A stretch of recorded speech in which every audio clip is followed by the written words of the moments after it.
guys kind of start plotting how that can work, and there's all sorts of shenanigans and people pretending to be different people, and then this guy by the name of Petruccio comes in and says, "Well, I'll marry her, and in fact, I will make her a much nicer person than she was previously." So that's kind of the gist of it all.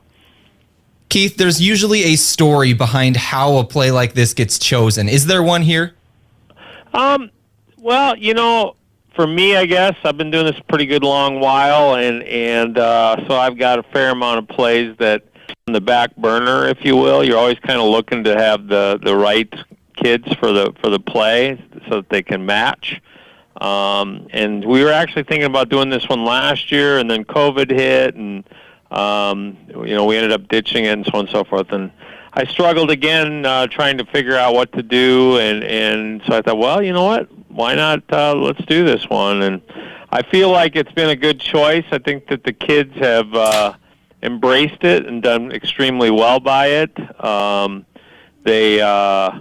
I guess like what I try to say is like, we got a choice. We don't want this to be a dusty old antique. We want it to be a living, breathing piece of theater. We want it to be fun. We want it to be exciting. So we throw our kind of unique spin onto it, and I think they've done a great job doing that. And how many kids are in the play itself? We've got 18 on stage, and there's probably about 5 that help in various capacities, running lights, sound, all that good stuff. So I'd say roughly between 20 and 25 kids are involved in it. So it might be a little bit late to get involved in the play this year simply because it's taking place next week. But if somebody wants to be involved in the next play, how do they do that? Well, so for the high school, we ended up doing 3 shows a year. So they would have every opportunity to be involved in the one act, which is a competitive piece, and we traveled to Rapid City this year to put that on, and then the musical, which is a cast of thousands, and Amy Meyer directs the musical, and I'll direct the one act. So there'll be some postings, like in our official announcements for school, and some posters and so on and so forth. So if they are interested in being involved in the one act, we would encourage them to come on over and or even just stop by, talk to me. I'll give them some information. But yeah, we're always trying to increase our herd, if you would. But that being said, too, I'm always really pleased with. I think theater kids are pretty dedicated, pretty devout, so that they really want to be there. Then they make the effort to show up. So yeah, the show goes on at 7:00 on those 3 nights we mentioned earlier. I think the price is $5, free if you have an activity ticket as a student. And yeah, that's kind of the main gist of it all. But one thing I always try to say too is don't expect this to be your grandpa's Shakespeare. This is more, I think, more nitty gritty. We have a lot of fun updating it and making it not so old fashioned, if you would. So I think anybody that wants to have a good laugh, they'll come and they'll have a good time and they'll enjoy the show. Well, it sounds like a good time. Thank you so much for talking to me today. Yeah, my pleasure. You bet. You have a great day. You do as well. Once again, that show taking place at 7 p.m. on Friday, Saturday, and Monday, October 22nd, 23rd, and 25th. That is next weekend. This is YHS Nation. We're going to go ahead and start the pregame show of YHS football, and that pregame show starts right now.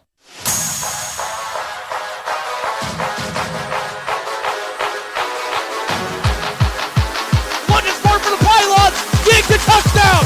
Yankton touchdown! It's time for Bucks football on KYNC and KYNTV. Bucks football is brought to you by 1919 Root Beer, American Foods Group, Culver's, Gerstner Oil, JJ Benji's, Checkers, Mount Marty University, MT&RC Smith Insurance, Olson Pest Technicians, Overland Rehab, Shop Easy, Sherco, Truxedo, USD Athletics, Yankton Computer and Network Services, Yankton Medical Clinic, Yankton Rexall, Vision Real Estate, Roy Wilcox State Farm Insurance, South Dakota Attorney General, Mason Schramm, Vision Real Estate, Hy-Vee, Rhonda Westland State Farm, Buell's Cleaners, Core Trust Bank, First Chiropractic Centers, Thrivent Financial, First Dakota National Bank, Avera, Vision Care Associates, Billion Auto. Now let's go to the field with KYNT color analyst Jacob Wirtz and the voice of Yankton Bucks football, KYNT sports director Bryce Ladwig. All right, welcome to Dana J. Dykehouse Stadium here in Brookings, South Dakota. It is the Yankton Bucks about to take on the Brookings Bobcats. This is Bryce Ladwig alongside Jacob Wirtz. Jacob, we were here last year around this time. A couple of differences. First difference is both teams were undefeated, and it was snowing. Absolutely, yeah. The conditions tonight are a little bbit better. Still cold out. There's a breeze blowing outside today, and that's typical in South Dakota. You know, we always get those winds, Bryce.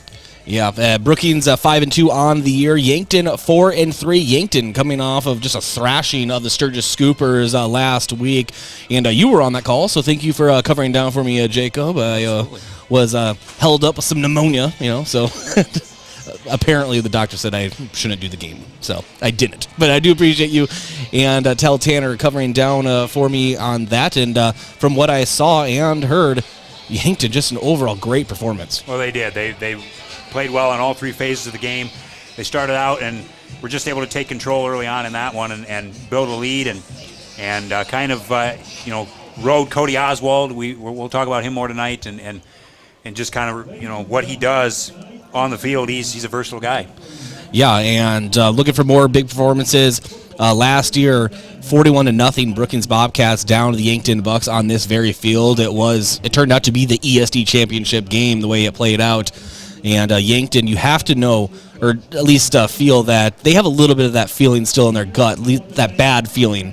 It left a sour taste in those coaches' mouths and those players' mouths. Oh, it did. Both teams, like you said, came in undefeated last year. It was the last game of the regular season last year. Of course, the big schools have 1 week left next Thursday. But, yeah, it was a huge game last year, and it was all hyped up. Number one versus number two. Winner was going to get the number one seed in the playoffs. And Brookings came out with that 41-0 victory. And Yankton just never was able to recover really after that. They were able to beat Douglas in the first round last year, but then fell to Pierre in the semis, and Brookings was able to meet up with Pierre in the championship game last year before Pierre finally took that from them. So both these teams looking to get back in the win column and try to make another push to get back to the Dakota Dome. This is the Hy-Vee pregame show. Hy-Vee, where there's a helpful smile in every aisle. I want to thank a few of our sportscaster partners. America's Best Realty. Tired of renting or apartment living? Ready to upgrade or own your own home? Call America's Best Realty at 260-1600 and unlock the American dream. And Boston Shoes to Boots. Footwear expert since 1915, Boston Shoes to Boots carries high-quality work boots, casual, athletic, and dress shoes for men and women. Located at 3rd and Broadway or bostonshoestoboots.com. And Elwood Family Dental Care, where they take care of the entire family and are always welcoming new patients.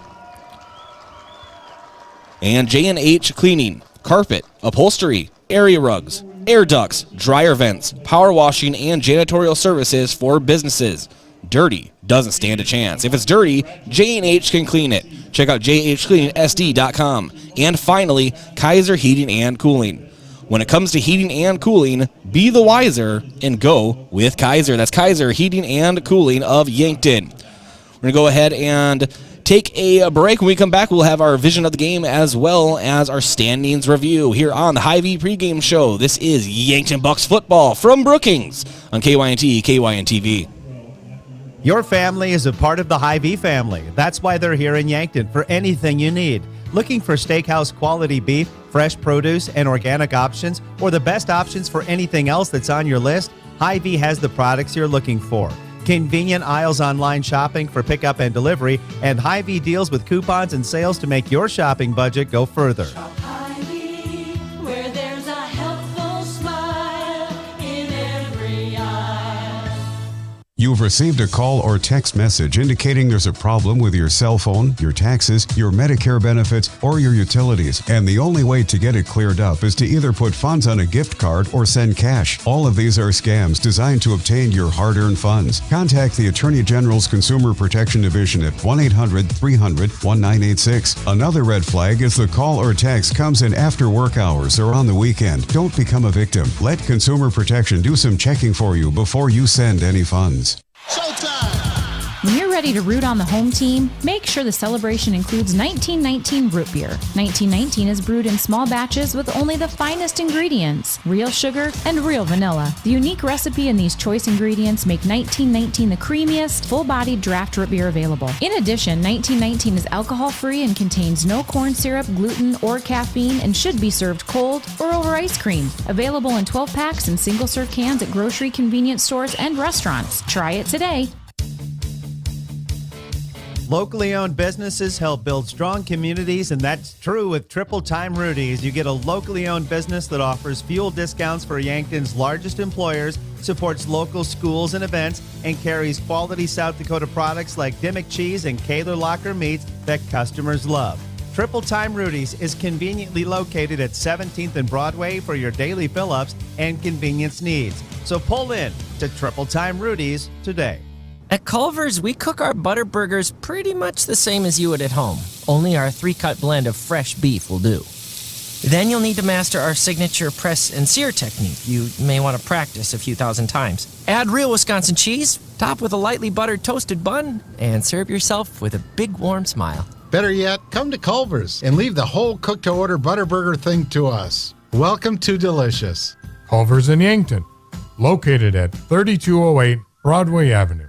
Oh, Sheboygan, I just can't get you off my mind. A quick family meal doesn't always mean a stop at the drive-thru window. After a busy day of running, just light up the grill and put on some Sheboygans. Sheboygan brats, natural casing wieners, or all-beef stadium or quarterback hot dogs make a quick, easy, and delicious meal. The way it tastes is simply divine. I got Sheboygan on my mind. Sheboygan.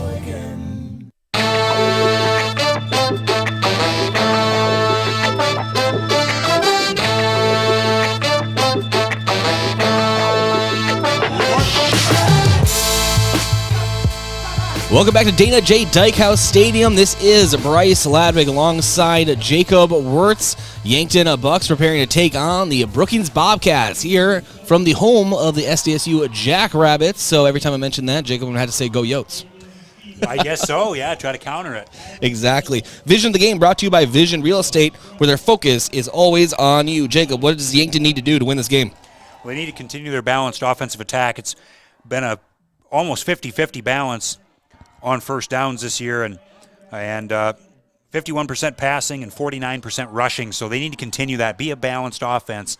It seems when there's times when Yankton goes one-dimensional, it can hurt them at times, and so we need to see that out of this offense to be balanced. And they need to come out ready to go, get this offense rolling in the first quarter. The defense needs to come out and get a stop on the first possession as well. So the team needs to get rolling and not come out timid or anything like that in the first quarter. All right, it's time for our standings review brought to you by Rhonda Westland State Farm Insurance. Let Rhonda review your current home, auto, or life insurance to see if she can help you save some money. Let's get into Class 11 AA. Douglas on the bottom of the standings right now, 0-7 record, 35.1 seed points. Sturgis Brown in 10th, 1-6 record, 36.7 seed points. Spearfish in the 9th spot, 3-4 with a 36.8 seed points. And then you get into the playoff teams as it stands right now. Mitchell on the bottom. They would be traveling to T area, but they have a 1-6 record, 38 seed points. Aberdeen Central. And Jacob, talk about a fall of a team. They started the year strong, and then something's going on there, but they have struggled as of late. They are in 7th, 3-4 record, 38.5 seed points. They would right now travel to Huron in the 6th spot, 2-5 record, 38.7 seed points. They would go to right here at Brookings. And then Yankton, 4-3 record in 5th, 39.7 seed points. And as it stands right now, we would be traveling to Watertown, Jacob, which we are traveling to Watertown next week. So this very well could be, these next couple of weeks could really decide a lot of things. Absolutely, yeah. Playoff spots are on the line. And right now, yeah, like you said, they'd be traveling to Watertown, which we do go to Watertown next week. And depending on how that game goes, that could determine a big playoff seedings there. And then Watertown 3-4 record, 39.8 seed points. In 3rd is the Brookings Bobcats, 5-2 record, 40.8 seed points. And the back-to-back defending AA state champion Pierre is 6-1 on the season, 42.4 seed points. And then, of course, the former 11A but now AA newcomer T Area, 7-0 on the season, 44.1 seed points. And so that is your standings review. Again, brought to you by Rhonda Westland State Farm. We're going to go ahead and take a break. When we come back, we will have our coach pregame interview and keep leading you right into the kickoff here from Dana J. Dykehouse Stadium. This is Bucks football on KYNT, KYNTV. What does your phone and an auto show have in common? When you go to BillionAuto.com, everything. Start searching over 7,000 vehicles instantly. Chevys, Kias, GMCs, Toyotas, Fords, Hondas, Rams, and much more. Plus, negotiate your best deal on all pre-owned vehicles and apply for credit pre-approval all within a matter of minutes. 17 new car brands and thousands of used cars all in the palm of your hand. It's like an auto show every day at BillionAuto.com. All applications accepted. Not all will be approved. This fall, sip on a warm, soothing apple cider and bathe in the radiance of the changing colors before you smash that hot mug on the driveway and join First Dakota to bank some noise for fall sports. Stop for goal line stands, holler for a game-winning ace, and go berserk for a chip in from the rough. Let's give the home team all we've got. Bank some noise with us at First Dakota National Bank. Open a new account online today at firstdakota.com, member FDIC. Checkers Sports Bar and Grill is everyone's favorite place to eat and catch the game. Whether it's dine in or carry out, Checkers menu has mouth-watering burgers, satisfying sandwiches, and wraps, and of course, wings. With 17 specialty wing flavors, there's a sauce for everyone, like buffalo, spicy garlic, and honey chipotle. And don't forget to try their sauce of the month. You can get all these hot and ready to eat daily from 11 to 11. Checkers Sports Bar and Grill, 689-2244. Looking for a new look for your business? JJ Benji's is a great source for new company clothing for you and your employees. Now, if you don't know what to get or what's new, JJ Benji's can help. JJ Benji's has lots of ideas on what the hottest apparel items are, the most popular styles or material. There's always something new to get, and JJ Benji's is on top of it. For screen printing, embroidery, and promotional products for your business, JJ Benji's, 201 Pine Street, downtown Yankton. Look up. See that steeple on the hill? That's Mount Marty University, the region's premier Catholic university focused on academic excellence and student success. While you're exploring Yankton, stop by our campus, take a tour, meet our faculty, experience all of our changes and growth, and start imagining yourself as a Lancer. Now is the time to begin exploring your next big move. Visit mountmarty.edu and see yourself here. Getting the kids to practice on time. Remembering if it's your day to bring snacks. Making it to the game with a clean jersey. Why are simple things sometimes so complicated? Thankfully, with Auto Owners, insurance doesn't have to be one of them. Auto Owners works with independent agents who answer when you call, so you can worry about more important things, like whether your kid is going to run toward first or third base. That's simple human sense.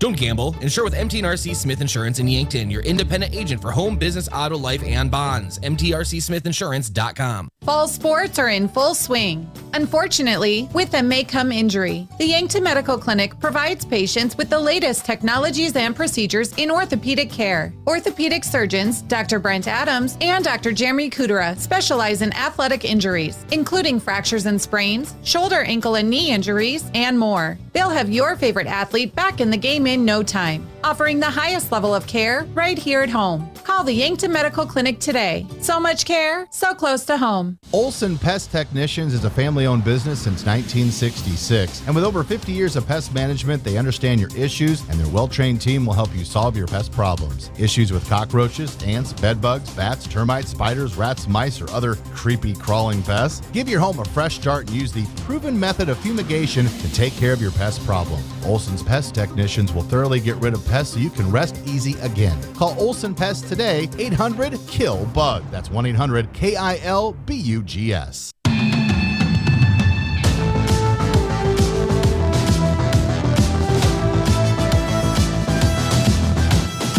Welcome back to the Hy-Vee pregame show on KYNT and KYNTV. It's time for the pregame coaches interview, brought to you by 1919 Root Beer, the creamiest full-bodied draft root beer available. You can find it on tap at Charlie's Pizza or in large cans at Yankton Hy-Vee. Now let's go to the pregame interview.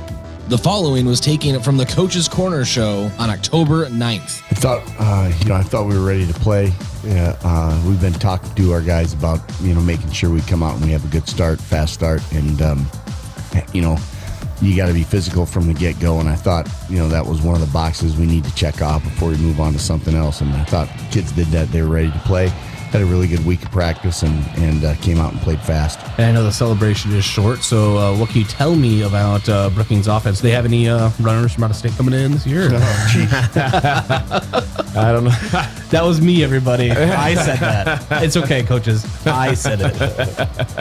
No, they've always, with their offense, they've always had some physical runners, and with their program now, they do some things really well, and so it'll be another night where we just have to be disciplined on defense for sure, and if we do that and be physical, like Coach Muth mentioned, our physicality.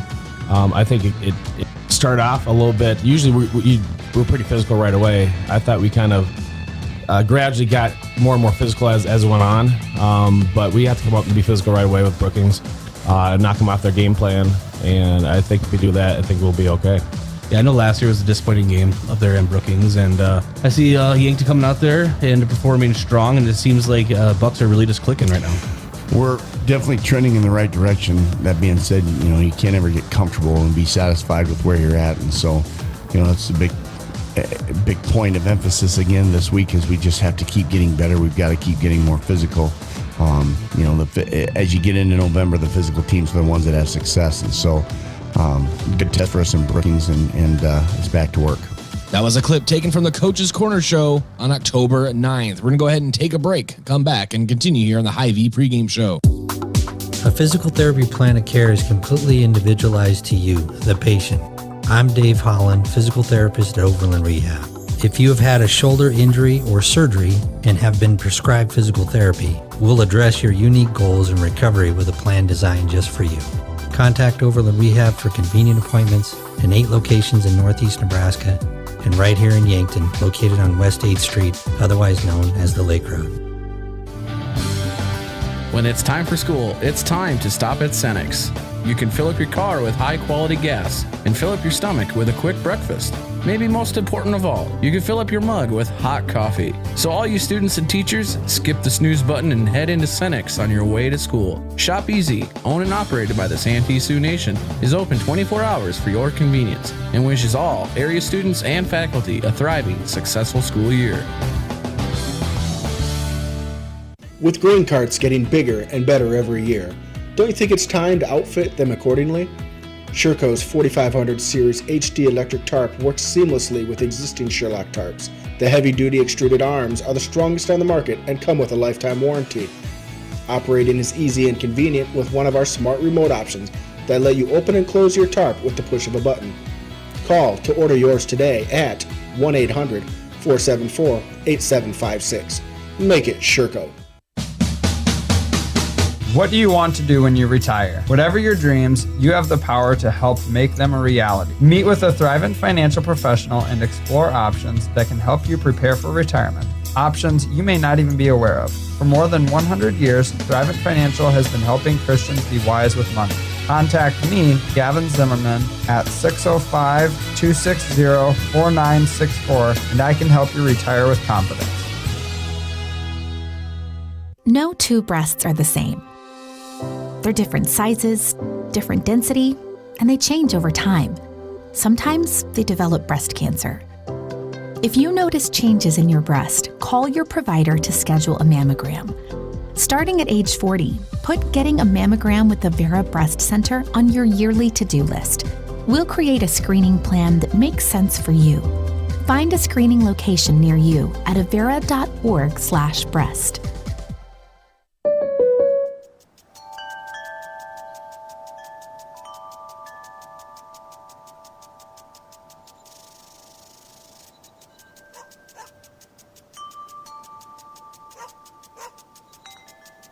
This moment of relief brought to you by your local State Farm agent, Rhonda Westland, who also brings relief with all your home and auto insurance needs.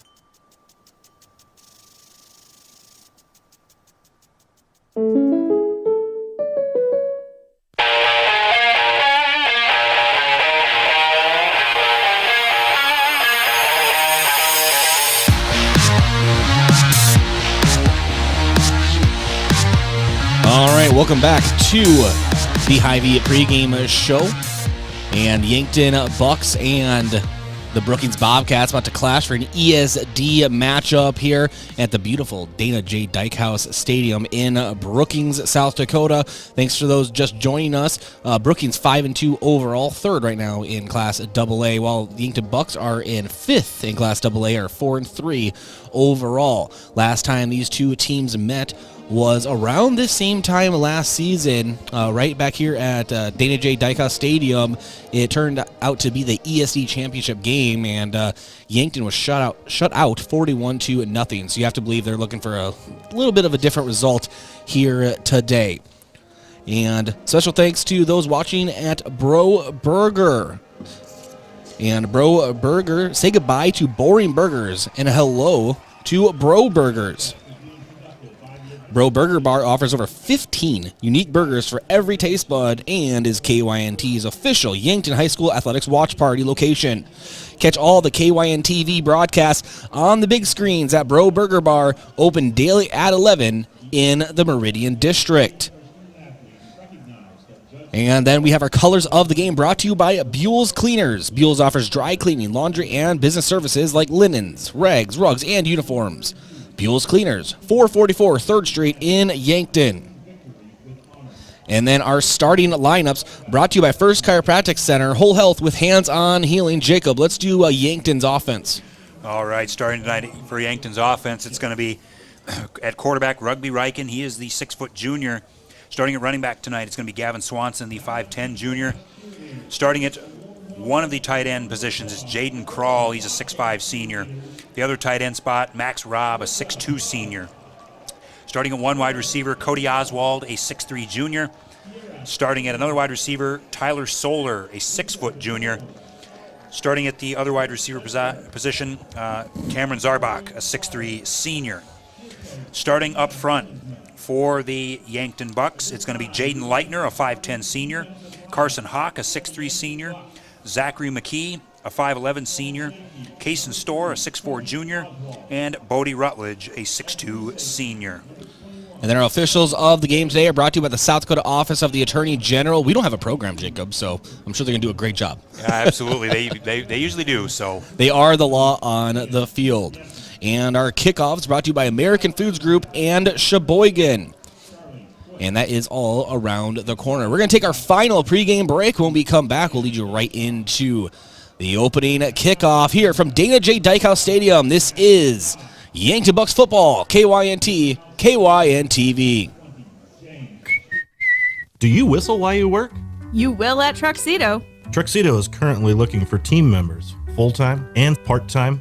I loved Tuxedo. I really enjoy the people. I like all of my coworkers. I always end up laughing. I've never gone home upset. Paid job training and excellent benefits within 30 days of starting. If you're looking for a job that challenges you and a great starting wage, then join the Truxedo team. Apply online now at truxedo.com/careers.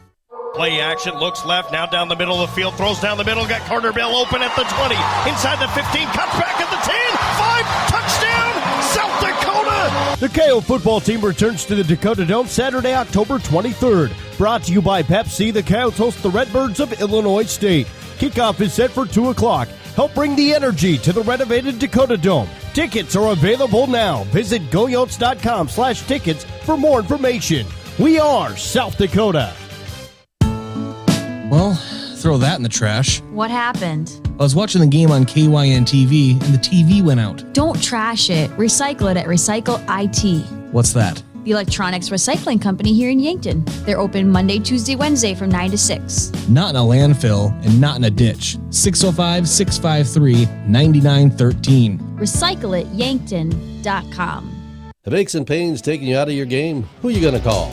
First Chiropractic Centers, we have been helping people get back into their game for over 37 years. Whether your game is sports related, doing household chores, exercising, or just day-to-day activity, and your pain is preventing you from enjoying or participating in your chosen activity, we can help. Who are you going to call? First Chiropractic Centers in Yankton, Scotland, Bloomfield, Hartington, Wagner, and Tyndall. First Chiropractic Center, whole health with hands-on healing.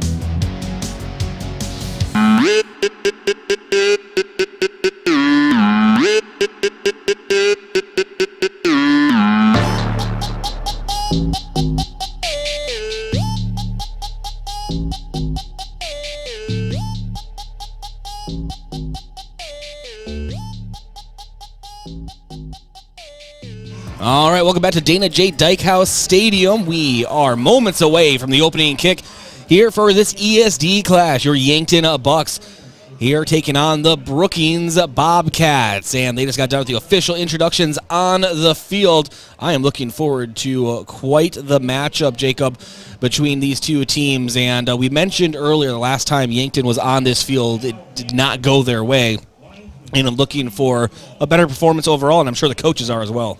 Oh, absolutely. You know, this was a game last year that had big implications for playoff seedings and undefeated season on the line, and it went Brookings' way last year, 41-0, as we said earlier in the pregame, and both teams, of course, Yankton looking to avenge that loss, and Brookings looking to continue playing well. They've played well down the stretch here this season, and so both teams looking for a big win tonight. And now, Jacob, we do have Brookings offensive starters. Why don't you run through those real quick? All right, starting tonight for Brookings on offense. At quarterback, it's going to be Justin Koffel. He's a junior, 6'1". At one wide receiver, it's Gavin Fixon, a 5'10 senior. At a tight end, it's Jackson Hoffman. He's a 6'2 junior. At one running back, it's Hunter Gray. He's a 6' senior. Another running back, Israel Cauldron, a 5'9 junior. And the other running back, Tyson Brandt, a 6' junior. Starting up front on the offensive line, it's Davis Engen, a 6' senior. Perry Long, a 6'4 senior. Brock Longville, a 6'4 senior. Connor McLean, a 6' senior. And Magnus Nelson, also a 6' senior. Those are your Brookings starters on offense for tonight. And pretty good traveling crowd for Yankton, and of course, pretty good Brookings crowd on hand as well. And I really do enjoy this stadium. Calling games here, Jacob, as much as I just want to scream "Go Yotes." They really do have a nice stadium up here in Brookings. Well, they do. It's a nice compliment to the Dome, in South Dakota, and it's got a nice feel to it. You know, it's turf field, and it isn't inside like the Dome is, but it's still got just a wonderful feel to it, and just a nice facility that not that old, and so it's a good place to watch a football game or play or broadcast like we are. Well, there you go. I'm looking forward to big matchup here. It's time for our first quarter, brought to you by First Dakota National Bank.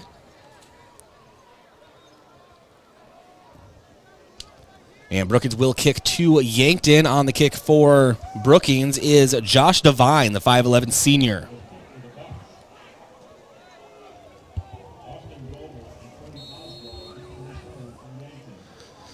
And this is Yankton Bucks football. There is the kickoff.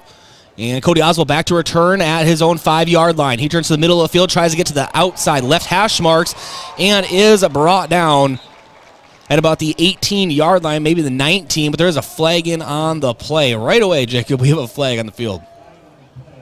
Not exactly sure what that was, but I guess we'll find out. It's going to be holding on Yankton. And so that will back him up. And that will place them. Trying to figure out where they initially even marked him down at. I think they marked him at the 19, Bryce. Okay, so this is bringing him down to the 9-yard line. And now Rugby Riken and the Yankton Bucks offense take the field for the first play of this game from scrimmage. Tyler Solar in motion left to right. And Riken, a quick pitch out to Gavin Swanson. He has a nice block for him. Solar, he goes the opposite side of a block, but he does get to the outside and is pushed out of bounds after about a 5-yard gain. So being 2nd and 5 for Yankton. a nice run there on first down and just getting a nice 5 yards there on that play. And now Riken takes a snap. He has Swanson into block. He's looking to pass down the right sideline to Cody Oswald. And Oswald goes up for it and cannot bring it down. Good defense by Brookings.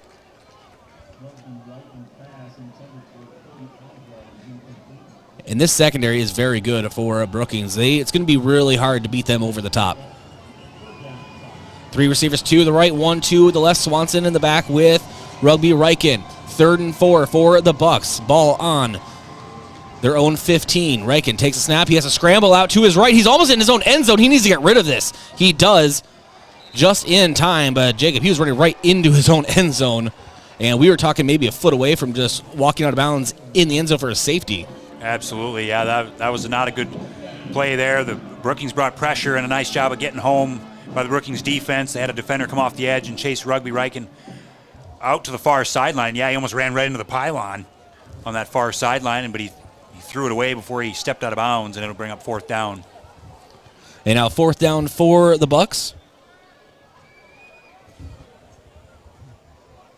And ball almost blocked by Brookings. And it takes a very tiny Yankton bounce, and it will be touched right at the, let's say, Brookings 49-yard line.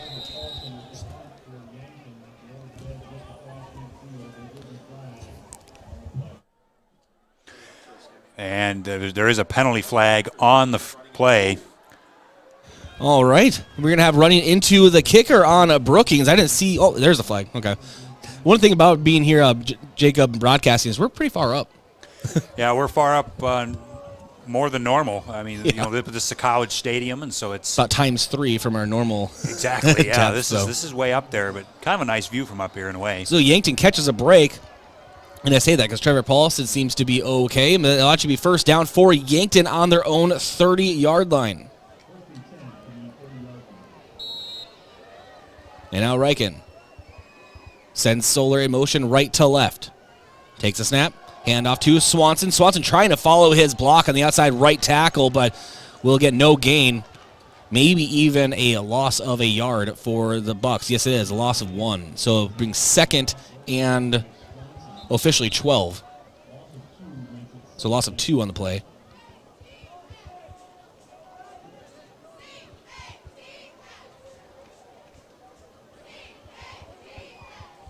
And now they switch out the football again, and here we go. 2nd and 12, ball on Yankton's own 28. Riken takes the snap, hand off to Swanson, and again, he is buried in the backfield. Another loss of yards for Yankton.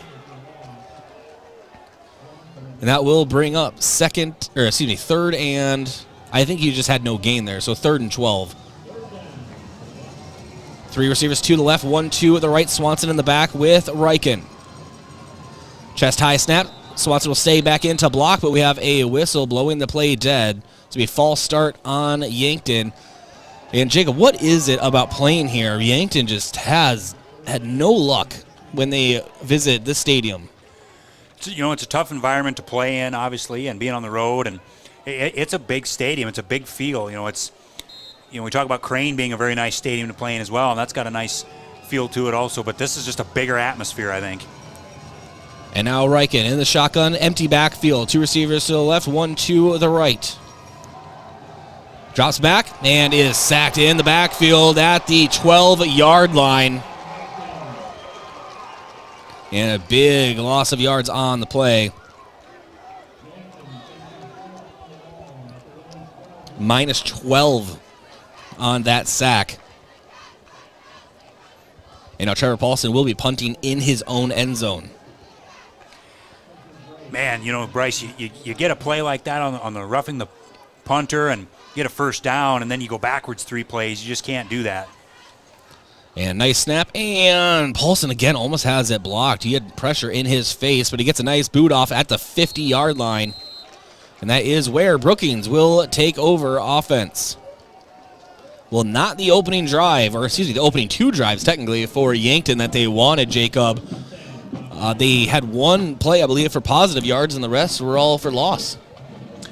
That's exactly right. Yeah, they just struggled on the first possession or possessions there, I guess you could say. They got a kind of a free possession, got a break anyway. and to get the ball back. And, yeah, they just really struggled on that drive. And now it is Justin Koffel, the 6'1 junior from the shotgun. And a quick handoff to the right. And on the carry is Israel Cauldron, the 5'9 junior. He gets all the way to Yankton's 41-yard line. So a gain of 9 on the play. A nice first play there for Brookings. They just run off the right side. And nice, easy run there for Cauldron.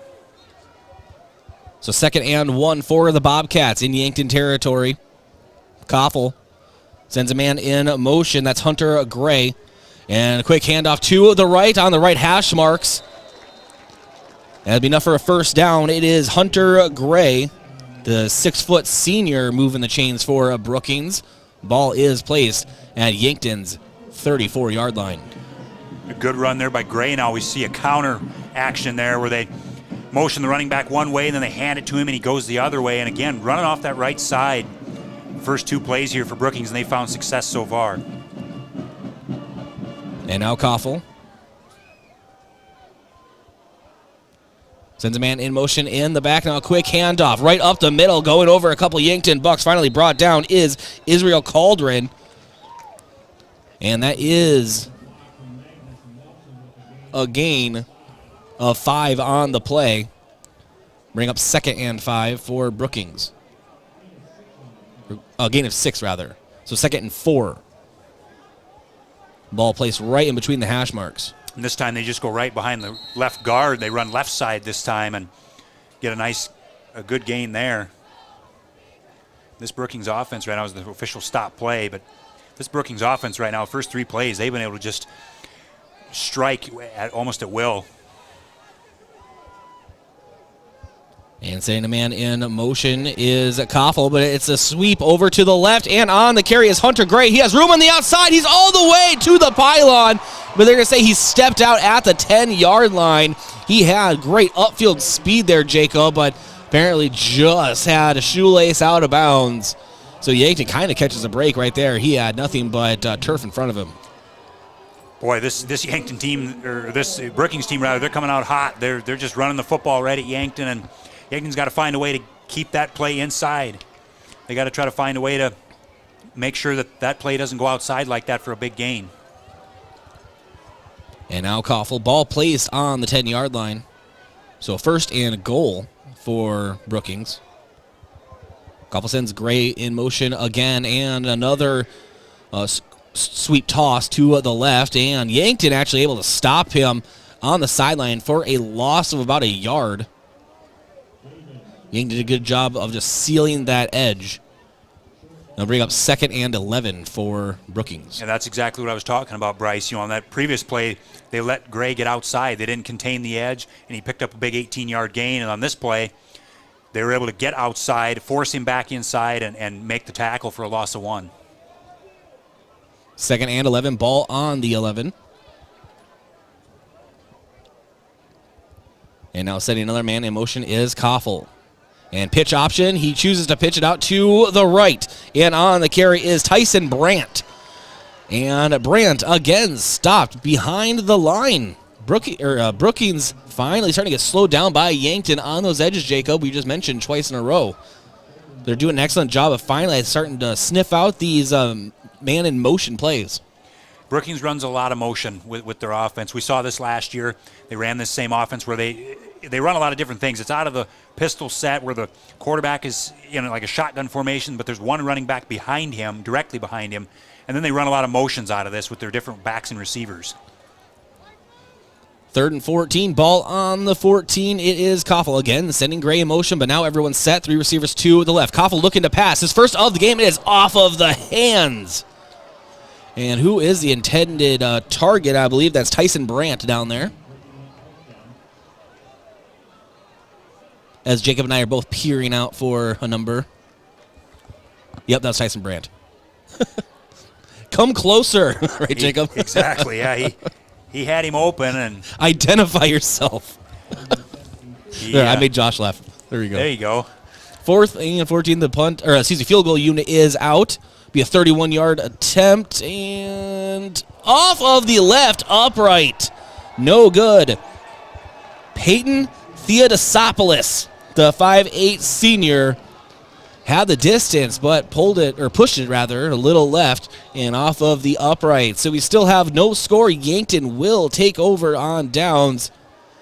And Jacob, you have to believe that Coach Terry Huber, offensive coordinator for Yankton, of course, Muth and the entire company are just saying, guys, we need to run some plays for some positive yards. It wouldn't surprise me if we have some scripted plays coming out of the sideline. It could very well be, and that was a big break for Yankton with that missed field goals.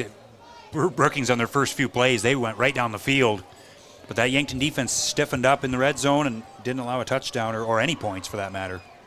And Reckon in the shotgun, we have 2 receivers on either side, and a timeout is taken. It's taken by Yankton. We're going to go ahead and step aside as well. Timeout's brought to you by Gavin Zimmerman, Thrivent Financial. Let Gavin help you determine and achieve your financial goals. We'll be back in 30 seconds. This past year, we have all spent lots more time at home. This is Deb Speck from Vision Real Estate, and if you're ready for a change, give me a call. I'm here to make a move as easy as possible. We provide complimentary moving boxes as well as an enclosed trailer for our clients. Call me, Deb Speck, Vision Real Estate, 664-5555 to make a move.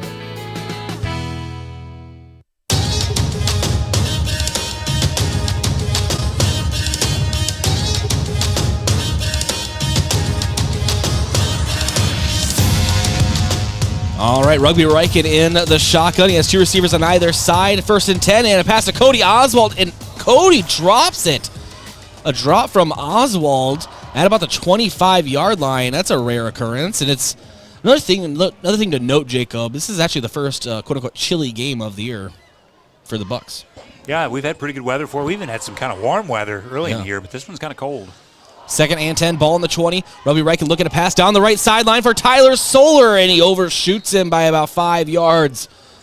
And that will bring up 3rd and 10 for Yankton. Yankton really struggling to gain positive yards. And Jacob, I really do believe that they move the chains one time, it'll start to flow better. They're just in their own head at this point, it seems.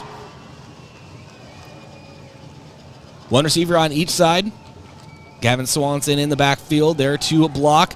Pass from Riken down to the right. It is caught by Cameron Zarbach. Enough for a 1st down, and he is brought down at the Yankton 35-yard line. So that will move the chains. It was a comeback route for Cameron Zarbach, and very nice hands for Zarbach. As we know, Yankton has nothing but deep threats and threats in the wide receiver game. They just need to make sure Riken has enough time to see them downfield. Solar moving in motion, right to left, ball on the 36. Another pass to Zarbach and goes right through his hands on an in route and gave him the kiss of death on that apparently. So drop from Zarbach brings up 2nd and 10. Boy, we've seen multiple drops tonight already by these Yankton receivers, and several of them on this possession alone. And guys have just got to be able to hang on to the football. It's cold out there. I'm sure the ball's cold, but they still got to be able to come up with those catches. And now we have a flag, and it looks like offsides on Brookings. And waiting for that official call. And it is offsides on Brookings. That will move Yankton 5 yards closer. So 2nd and 5 for the Bucks. Ball now on their own 41-yard line. Riken takes snap in the shotgun. Pitch option. He pitches out to Gavin Swanson. Swanson tries to turn upfield and is brought down behind the line. On the left hash marks. On his own 39-yard line. So a loss of 2 on the play. Brookings really selling out for the run in these first couple possessions that Yankton's had. Trips receivers to the right. 3rd and 7. Riken now. Ball on his own 39-yard line, takes the chest-high snap. He's looking to pass. He's under a lot of pressure. Has to scramble out to his left. He might just have to turn upfield himself. He does. And he steps out of bounds at about the 40, let's just say 45-yard line. Be about a yard short of the 1st down marker. And Jacob, do you go for it at this point? I know they're bringing Trevor Paulson out, but it's just one of those things where, you know, you're struggling to gain yards. I get that, but Brookings very well could return it to this very point on the field. Yeah, tough decision here. I think they're just going to play field position right now, early in the game, first quarter yet. Got a lot of time left. You figure you want to play, and Yankton has been backed up in their own territory this whole game so far, so they want to try to flip the field here, as now we have an official's timeout. As they're switching the ball. For like the 5th time. But I'm not counting. Yeah, they're switching the ball out from the Yankton sideline. The ball boy was still out on the field. He does not want to be a part of that play. And Paulson over to punt, and about the 30-yard line hits it right out of bounds in Brookings territory at the 27-yard line. That's where the Bobcats will take over.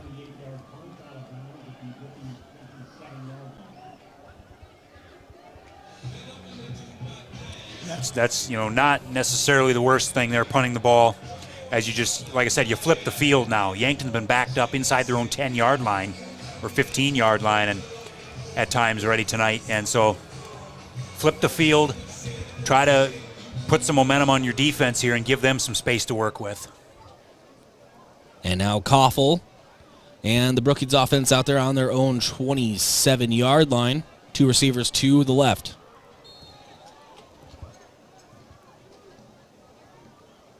Sends a man in motion.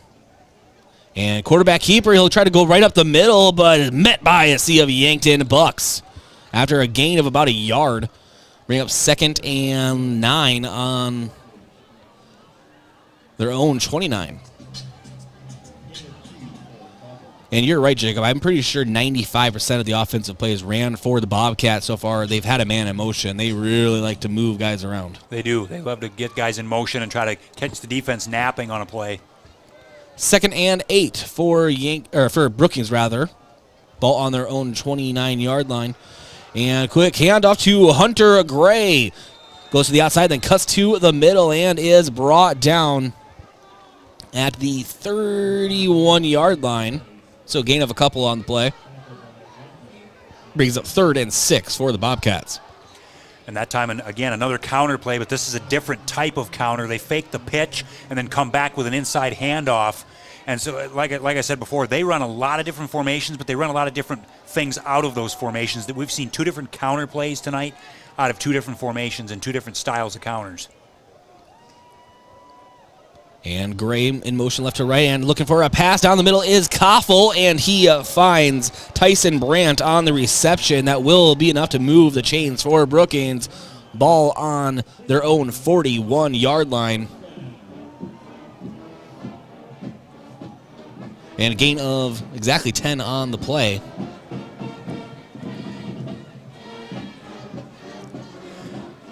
And Yankton so far slowing them down on the run, but if Koffel can get this passing game figured out, that's a whole new element for Yankton to try to figure out. And Koffel sends Gray in motion. Quarterback keeper, he's out to the right hash marks, cuts to the middle, and is brought down by the Bucks at the Brookings 45, but we have a flag out on the field. And I believe it was a holding on Brookings, or a face mask on Brookings. This is why we bring Josh Bolter along with us. We need that 3rd set of eyes. We do, especially here. Should have brought my binoculars. And that will back up Brookings to their own 33-yard line.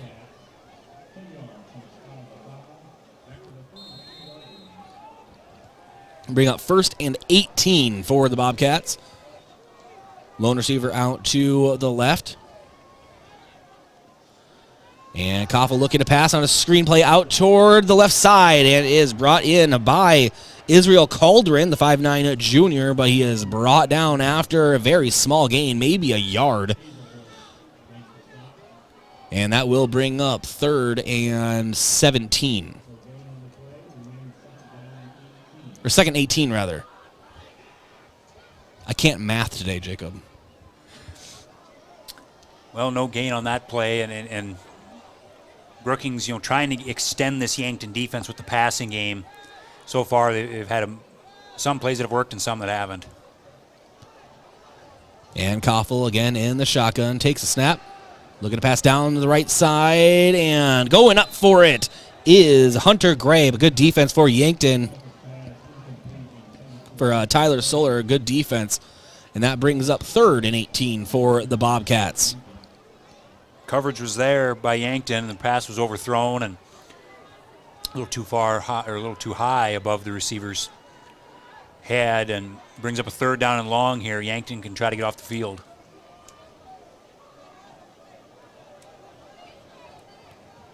And now we have 2 receivers on either side, lone back, and Koffel in the shotgun. Takes a snap. He's obviously looking to pass down to the left side and overshoots Tyson Brandt on an out route. And ball hits the turf, brings up 4th down, and Brookings will be looking to punt. So good job for Yankton getting off their defense off the field. And they started to move the chains on the offensive end, but at least this time, Jacob, they, if everything goes well, they should have much better starting field position as Cody Oswald's waiting to receive it at about the 33. And there is the snap and the punt for Brookings. Oswald going out to the right. He'll let it bounce, and he's just going to let it lie. And takes a nice Brookings hop all the way to the Yankton 25-yard line. So not a bad starting position for Yankton.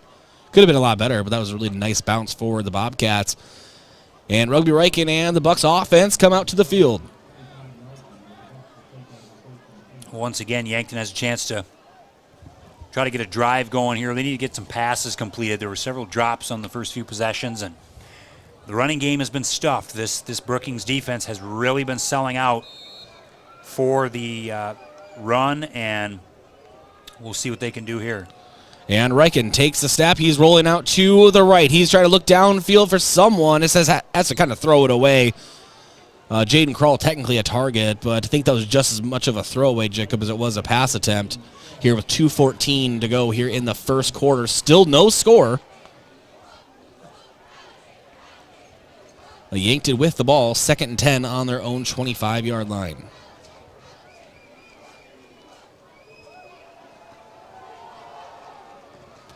And the snap, and Rugby Riken keeping it out toward the left. He gets some positive yards. I believe he has enough for a 1st down. Yes, he does. They will move the chains.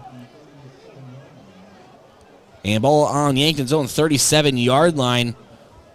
Gain of 12 on the play for Riken. 2:08 to go here in the first quarter. Riken takes the snap. Fakes a handoff to Bradwich. Keeps it himself again. Nice juke move. Gets to the outside. He gets to the 40. And that's where he is brought down by about half of the Brookings roster. And that will bring up 2nd and 7 for the Bucks. 1:47 to go here in the first quarter. Still no score. Riken in the shotgun. And Bradwich in the back with him. Takes a snap. Pass out to Cameron Zarbach. On the left sideline, he steps out of bounds. After a positive gain, just short of the 1st down marker. Oh, no, they're going to say he got it. So that's moving the chains for Yankton. Fresh set of downs. Ball on Yankton's 43-yard line. Or 48, rather. And Riken takes a snap and a quick pitch out to Ethan Bradwich. He finds some room in the middle and is brought down hard by the Bobcats after a nice little gain following his right tackle block. And that is a gain of 6 on the play. 2nd and 4 for the Bucks. Now in Brookings territory on their own 48. And Bradwich gets the carry and is stuck up right at the line. No gain on the play. They'll bring up 3rd and 4 for the Bucks. Yankton's starting to get some get some of this running game going here. They bring Bradwich in to kind of change things up, and we'll see what they can do from here going forward. And Riken looking to pass out toward the left, and he has, I believe that was Max Robb on the reception. And Robb had nowhere to go, absolutely nowhere. He was smothered before he even got the ball, it seems. And so Yankton will bring out their punt crew. Trevor Paulson and company. Ball on Brookings' 48-yard line. Or 46.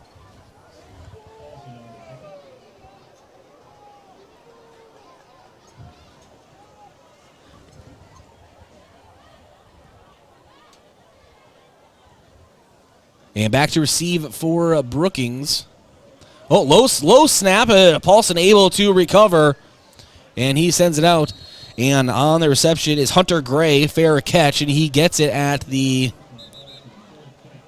17-yard line. Make that the 18. And that is where Brookings will take over. This is the deepest that Brookings has been in their own territory so far this game, Jacob, as we reach the end of the first quarter. Still no score here, but Brookings about to start another offensive drive. This is Yankton Bucks football on KYNTV. Back in 60 seconds. For your complete personal and business computer solutions, rely on Yankton Computer and Network Services. We provide Yankton and the surrounding communities with top-of-the-line computer equipment, repairs, and managed IT systems, along with whole home Wi-Fi, home security systems, and more. We stand behind our products and always strive to bring you the best in customer service. Give us a call today, 605-664-2222, or stop by our office located at 1901 Broadway. From all of us at Yankton Computer and Network Services, best of luck to our Yankton Bucks and Gazelles this season.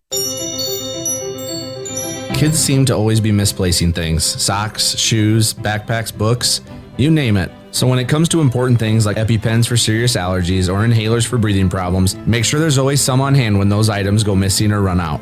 Hi, this is Michael from Yankton Rexall. We pride ourselves on providing accurate prescriptions and appropriate medical information for your child's health. Good health attributes to good students. Yankton Rexall, your hometown pharmacy since 1923, located in the Meridian District.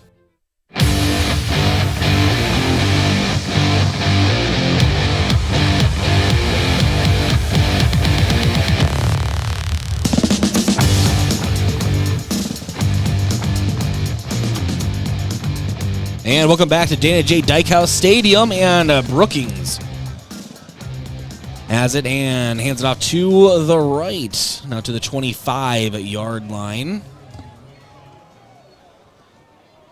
So gain of 7 on the play for Brookings. I didn't quite catch the runner.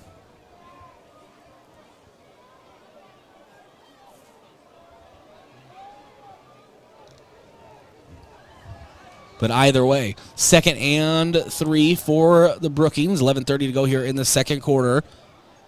Bobcats moving right to left. Quick handoff. And going right up the middle is Hunter Gray for the Bobcats. And that's enough for a Brookings first down. That will move the chains. Ball on Brookings' own 31-yard line.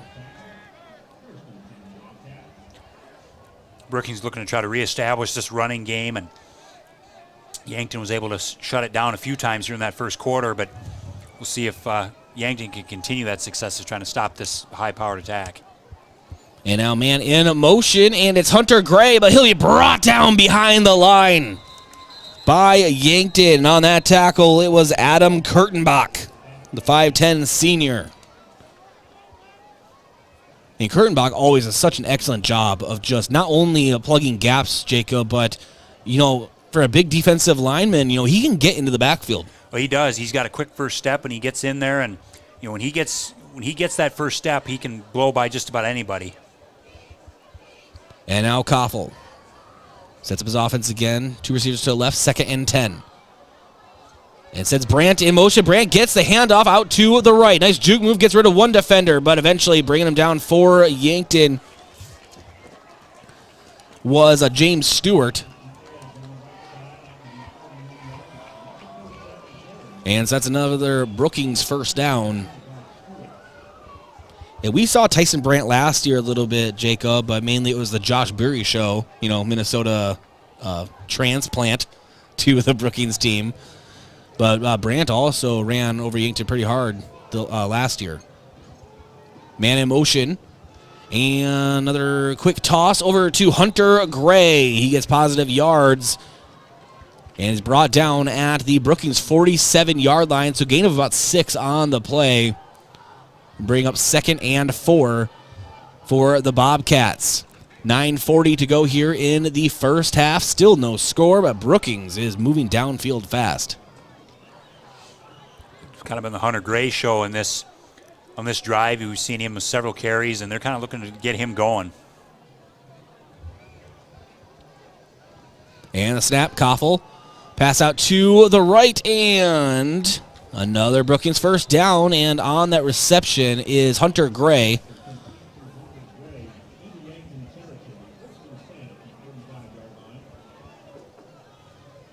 And so that will move the chains for Brookings. Ball in Yankton territory at the 45-yard line.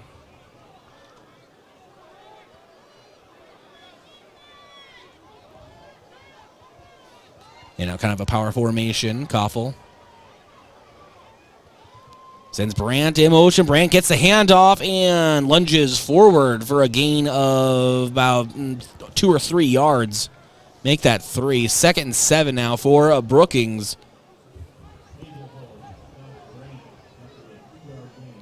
You're going to say officially a 2-yard gain, so 2nd and 8. Ball on the 43-yard line in Yankton territory. Coach Justin Olson very animated on the sideline.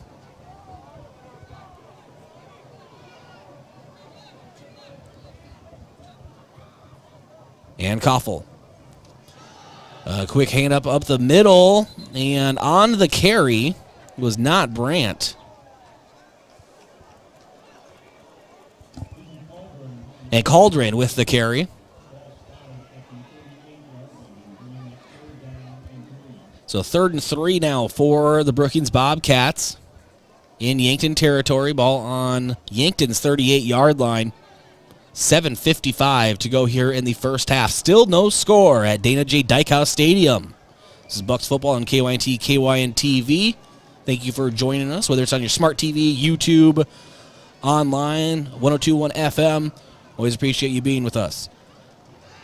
And Koffel takes a snap, and ball knocked down by Yankton at the line. Good job by that defensive line of being aware of what the play was. They knew that play, Jacob, was going to go right above their head. Sometimes all you have to do is stick your arms up. Well, that was a good defensive play. They're not sure who batted that down, but Brookings is running that where they try to run a wide receiver screen, a bubble screen to the outside, and then they have another receiver running a slant. And it looked like he was going for the slant route. And nice job again by this Yankton defense, standing tall. But it's going to be 4th down. Brookings has their offense on the field yet. And now the snap. And out toward the right is a completed pass. And that's going to be just short of the first down. Yankton was all signaling no catch, but they're going to mark it, Jacob. And they're going to say it's enough for a first down. They're going to say it was real close. He had to get to the 35. Well, I'm going to be watching the replay here. Needed 3 yards. He had to get to the 35, and it was real close. They're saying his forward progress was stopped at the 35.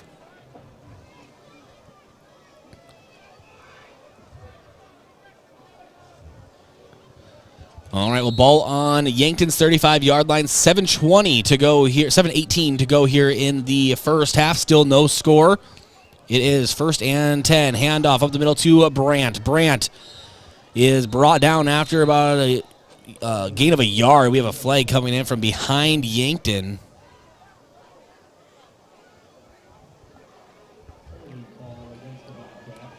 And holding is going against Brookings, so that will back him up, Jacob. That's what you need if you're the Yankton defense. You need to be able to make or if you know they've been struggling to make the plays to get the stops, but they got a penalty there to back Brookings up, and they need to take advantage of this now.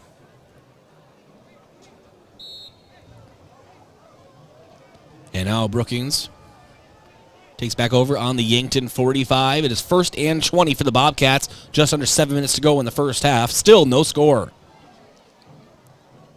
And Brandt in motion, but going opposite of him is Koffel for a pass downfield for Hunter Gray. He has it. He stiffs arm his defender, and that is a Brookings Bobcats touchdown.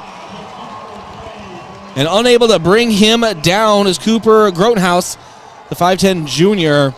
And so Brookings now leads 6-0 here at Dana J. Dykhouse Stadium. 6:44 to go in the first half. Extra point pending.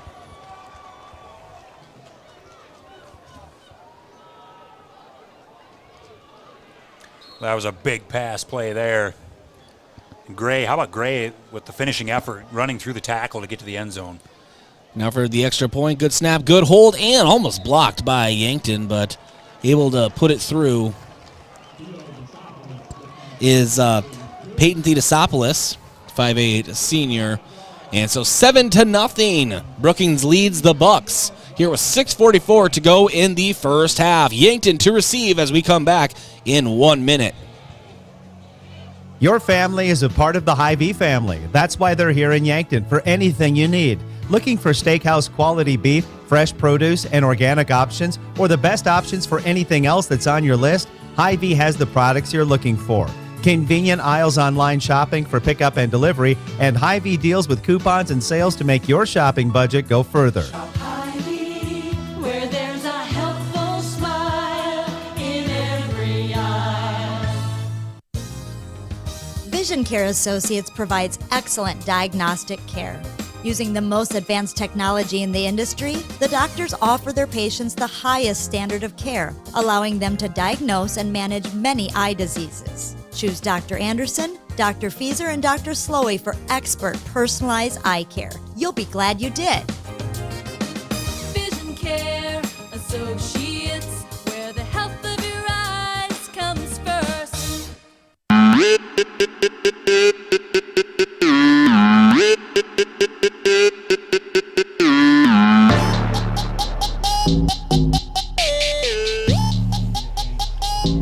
And it is James Stewart on the return for Yankton. Kind of a shorter kick. Yankton takes over offensively on their own 28-yard line. 7-0 Bobcats, 6:39 to go here in the first half. The Bucks moving left to right. And Reichen toss out to Tyler Solar and is brought down right at the 35-yard line. So gain of 7 on the play for the Bucks, brings up 2nd and 3. Now Reichen again in the shotgun. Quick handoff to Gavin Swanson. Swanson is brought down right at the line. Gain of maybe a yard.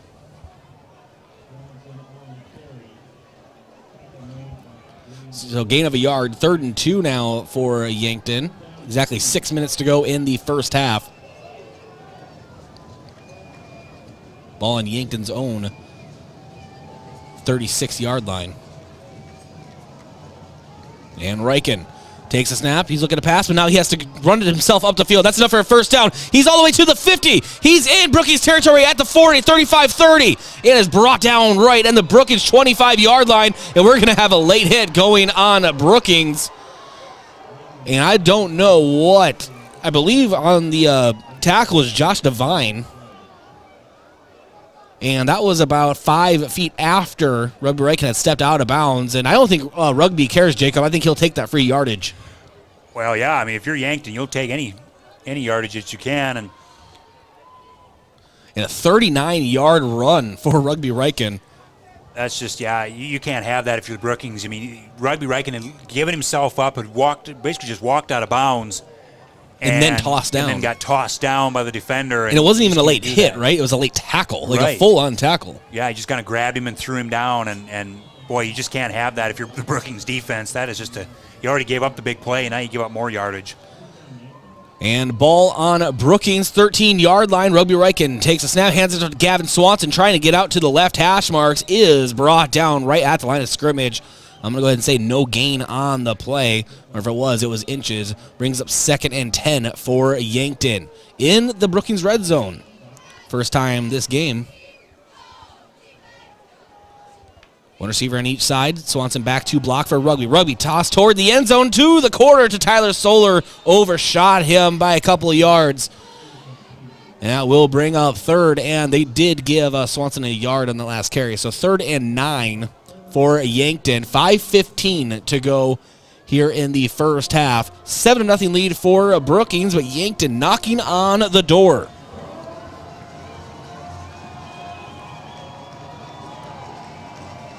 Two receivers to the right, one to the left. Takes the snap. Toss toward Cody Oswald in the corner. He brings it in. Cody Oswald, the Wizard of Oz, brings it in at the 1 yard line. So Yankton not only knocking on the door, Jacob, that door is on its last hinge. They are on the 1 yard line, ready to punch this thing in.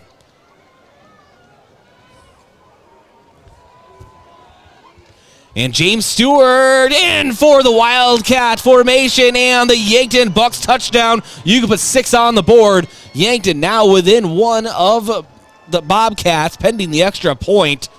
And what a series of events that was for Yankton, and it was aided by not only Rugby Rankin's 39-yard touchdown, Jacob, but also a bad penalty on Brookings, and then a great catch from Cody Oswald in the 5. That was a great series there by Yankton's offense. Yeah, like you said, the big 39-yard run and then the extra yardage tacked onto that for the penalty with the dead ball personal foul by Brookings. And then, yeah, what a heck of a catch by Oswald there at the 1 yard line to set this play up for the touchdown. And nice snap, nice hold, and a nice kick for Trevor Paulson right through the uprights. And we are knotted up at 7 apiece. 5:07 to go in the first half. Brookings to receive the ball. This is Yankton Bucks football. KYNT, KYNTV. Your family is a part of the Hy-Vee family. That's why they're here in Yankton for anything you need. Looking for steakhouse quality beef, fresh produce, and organic options, or the best options for anything else that's on your list? Hy-Vee has the products you're looking for. Convenient aisles online shopping for pickup and delivery, and Hy-Vee deals with coupons and sales to make your shopping budget go further. Hy-Vee, where there's a helpful smile in every aisle.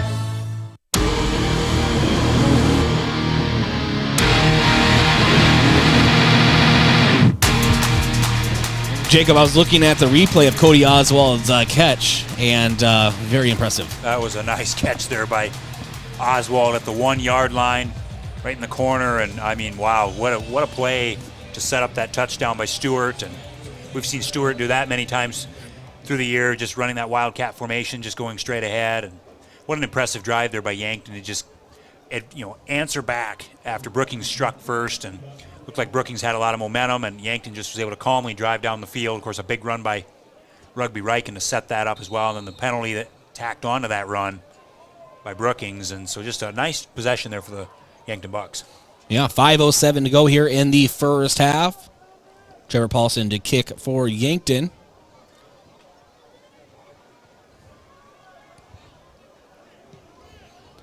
And nice boot. And returning for Brookings from the 2 yard line. Finds a lot of room up the center and to the outside. I believe that was a Gavin Klinkhammer on the return.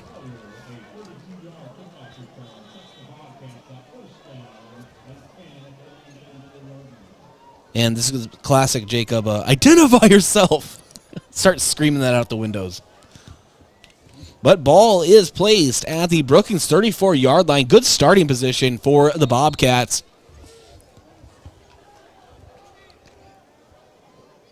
That's where Brookings will take over offensively.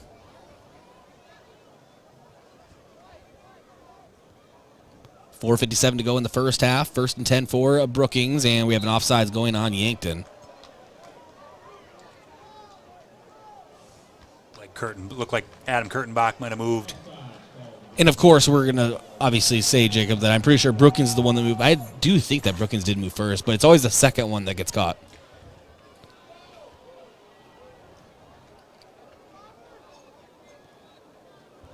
So that will move the ball to the Brookings 39-yard line, 1st and 5 for the Bobcats. Again, under 5 minutes to go in the first half, tied up at 7 apiece. Brookings with the ball.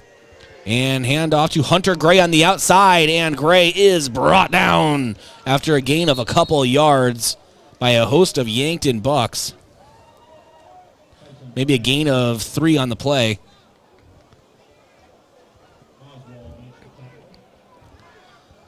That will be 2nd and 2 for Brookings.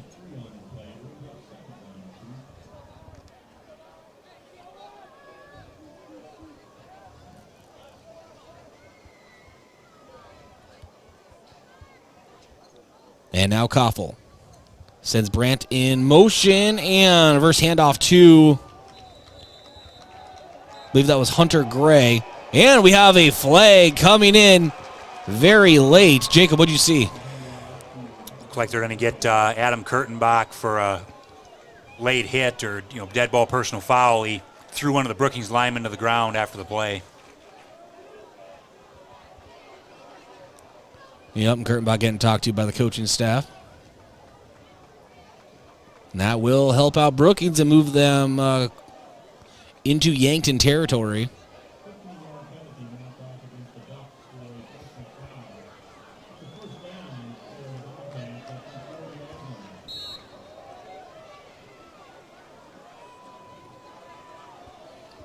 And now in the shotgun. Handoff to Brandt. He gets it at the 40, now to the 35. Is brought down at the 34-yard line. Gain of about 6 on the play. Brings up 2nd and 4 for the Bobcats. Getting ever closer to that Yankton red zone. 3:50 to go in the first half. We are knotted up at 7 here at Dana J. Dykehouse Stadium.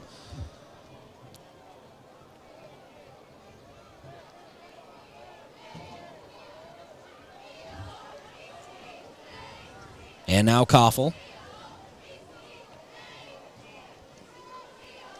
Koffel handoff to the left. And on the carry, it is Hunter Gray. That's enough for a Brookings first down. All the way to the Yankton 27-yard line. So fresh set of downs for the Bobcats. 7 yards away from the red zone. 2 receivers will line up to the left.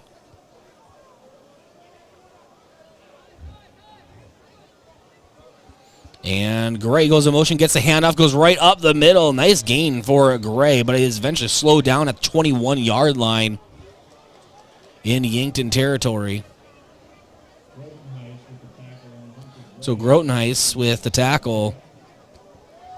Brings up 2nd and 4 for the Bobcats. Brookings just moving the ball very methodically. They know what they want to run, and they're getting the job done up front on the offensive line. Of course, in a 15-yard penalty a few plays ago doesn't help Yankton's cause any. But Brookings kind of controlling the line of scrimmage right now, doing what they want to do. And now Brandt, and then Hunter Gray will have another touchdown. His second. Oh, no, maybe not. Did he get pushed out of bounds? No, he didn't. Touchdown toward the left. He found a crease that he liked and went in for the score. His second, Jacob, of the game. Great job. We talked about those counter plays earlier, how Brookings loves to run those counters. They love to get you going one way and then fake it that way and then go back the other way. And that's exactly what they did. They faked the toss play, come back with the counter, and Hunter Gray just outran the defense down the near sideline for the touchdown. Peyton Theodosopoulos with the extra point. It is good. And 14-7 lead for the Bobcats over Yankton here with 2:24 to go in the first half. Yankton to receive when we come back in 60 seconds. This is Bucks Football, KYNT, KYNTV. This fall, sip on a warm, soothing apple cider and bathe in the radiance of the changing colors before you smash that hot mug on the driveway and join First Dakota to bank some noise for fall sports. Stop for goal line stands, holler for a game-winning ace, and go berserk for a chip in from the rough. Let's give the home team all we've got. Bank some noise with us at First Dakota National Bank. Open a new account online today at firstdakota.com, member FDIC. Fall sports are in full swing. Unfortunately, with them may come injury. The Yankton Medical Clinic provides patients with the latest technologies and procedures in orthopedic care. Orthopedic surgeons, Dr. Brent Adams and Dr. Jeremy Kudera, specialize in athletic injuries, including fractures and sprains, shoulder, ankle, and knee injuries, and more. They'll have your favorite athlete back in the game in no time, offering the highest level of care right here at home. Call the Yankton Medical Clinic today. So much care, so close to home.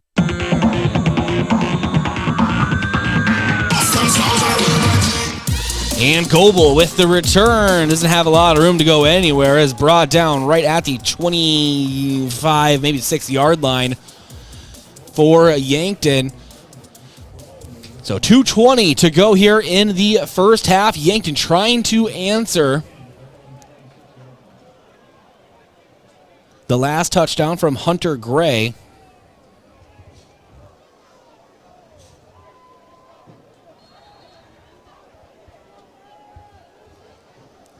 And Riken has two receivers to the right, one to the left. Sending Tyler Solar in motion. Hand off to Bradwich, and he goes up the middle and is brought down at the 31-yard line. And Jacob, I know that Gavin Swanson was a little banged up from the Sturgis game, and I'm assuming that's kind of a carryover in today. He hasn't had nearly as many carries. And he's such a big part of this Yankton offense. 2nd and 5. Riken trying to step away from pressure and eventually will be brought down as Brookings tries to carry him into the end zone way after the whistle. And it's all the way down at the 20-yard line, so a loss of about 11 on the play. Brings up 3rd and 16 for the Bucks. Deep in their own territory.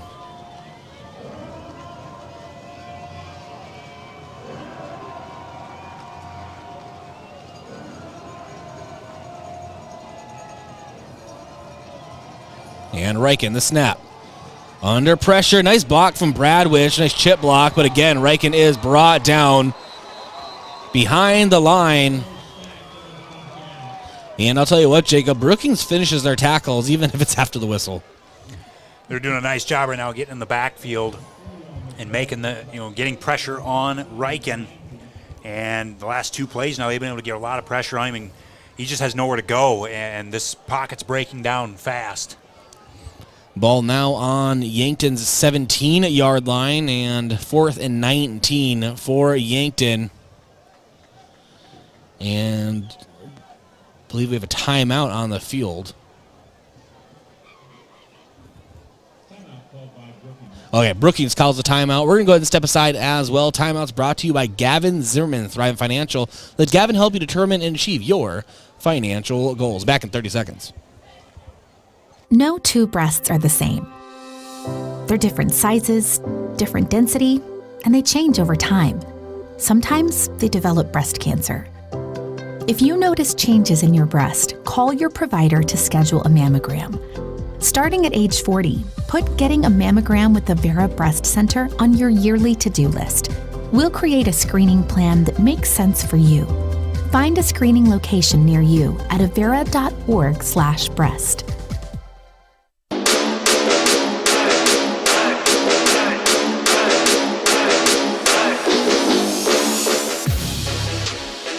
Trevor Paulson back to a punt for Yankton. And chest high snap and barely gets the punt off. Actually, it is partially blocked. But lucky for Yankton, takes a few yards in their favor, but still will be in their own territory at the Yankton 48-yard line. Partial block there for Brookings. And so now Brookings with great field position to start, but lucky for Yankton, just 57 seconds left in the first half. But the way that Brookings has shown that they can move the ball, I don't know if that really matters at all. Yeah, this is one of those things where things kind of got out of hand there for Yankton with the 2 sacks, and now you got to try to make a stop here before halftime. And the snap, and Koffel moving out toward his left, and a pass to Hunter Gray is pushed out of bounds at about the 37-yard line. 2nd and 5 for the Bobcats. 52 seconds to go in the first half.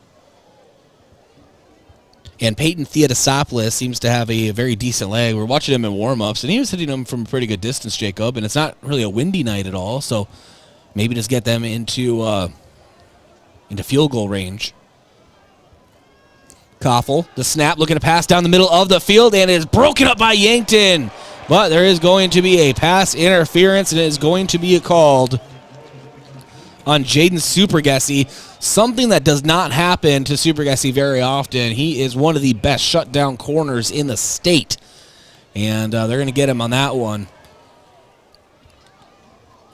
Well, that's a big penalty there. It gives Brookings a free first down and puts you at about the 23-yard line they're going to mark it at. And my goodness.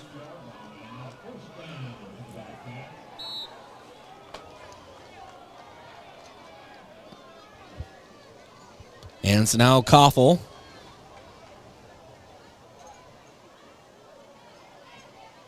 takes the snap. He's rolling out to the right, pass toward the end zone, and almost picked off by Yankton.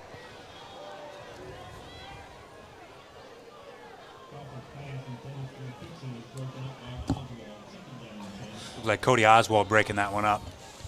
Yeah, and Cody Oswald, we forget sometimes that he's playing all three sides of the ball, like full time, maybe even a fourth. I don't know. I think he may fill up the Gatorade cooler, but I haven't quite seen it yet. And it's actually Tyler Solar, I believe, that broke that up, Jacob. I was wondering the same thing when they announced Oswald. I didn't see him near the ball. So it was Tyler Solar that broke it up. 42 seconds to go in the first half. Second and 10 for Brookings. Ball on Yankton's 22. Koffel looking to pass again toward the end zone. Picked off by Cody Oswald. And he has some room. He temporarily loses it, picks it back up, and is spun to the turf. And the Yankton 13-yard line. The Wizard strikes again. 33 seconds to go in the first half. Yankton now with the ball after a big takeaway for the Bucks. 14-7 lead for the Bobcats, but Yankton has a little bit of time, just a few big plays, and get the big leg of Trevor Paulson in field goal range, Jacob. That's a big stop there because you did not want to have to go down 2 scores at halftime if you're Yankton. And, boy, that's just not a good throw by Koffel. That was just covered all the way. And Reichen takes the snap. He's looking to pass. He has to roll out to his left. He's looking downfield, nothing there, and just has to slide. And we'll actually lose a yard, I believe, on that play. So loss of a couple yards. 2nd and 12 for the Bucks. 14 seconds to go in the first half, and I think Yankton's just going to let this clock run out, and they will. Second quarter was brought to you by Yankton Medical Clinic. We have the Avera halftime show around the corner. It is the Brookings Bobcats 14, Yankton 7 here from Dana J. Dykehouse Stadium in Brookings. This is Bucks football on KYNT, KYNTV.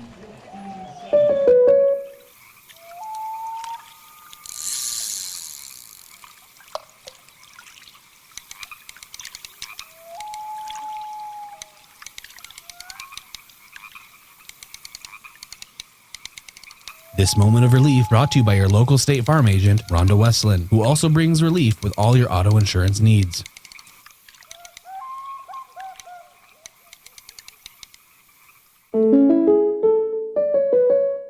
If aches and pains taking you out of your game, who are you going to call?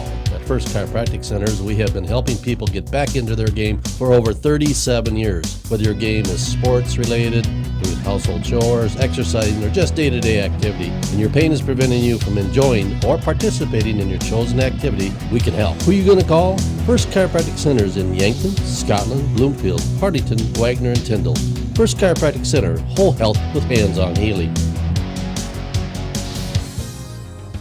Vision Care Associates provides excellent diagnostic care.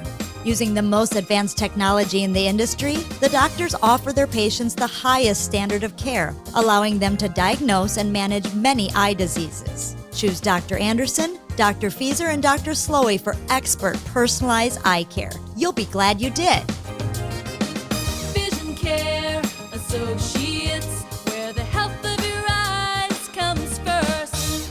Fall sports are in full swing. Unfortunately, with them may come injury. The Yankton Medical Clinic provides patients with the latest technologies and procedures in orthopedic care. Orthopedic surgeons, Dr. Brent Adams and Dr. Jeremy Kudera, specialize in athletic injuries, including fractures and sprains, shoulder, ankle, and knee injuries, and more. They'll have your favorite athlete back in the game in no time, offering the highest level of care right here at home. Call the Yankton Medical Clinic today. So much care, so close to home. Your family is a part of the Hy-Vee family. That's why they're here in Yankton for anything you need. Looking for steakhouse quality beef, fresh produce and organic options, or the best options for anything else that's on your list, Hy-Vee has the products you're looking for. Convenient aisles online shopping for pickup and delivery, and Hy-Vee deals with coupons and sales to make your shopping budget go further. Where there's a helpful smile in every eye.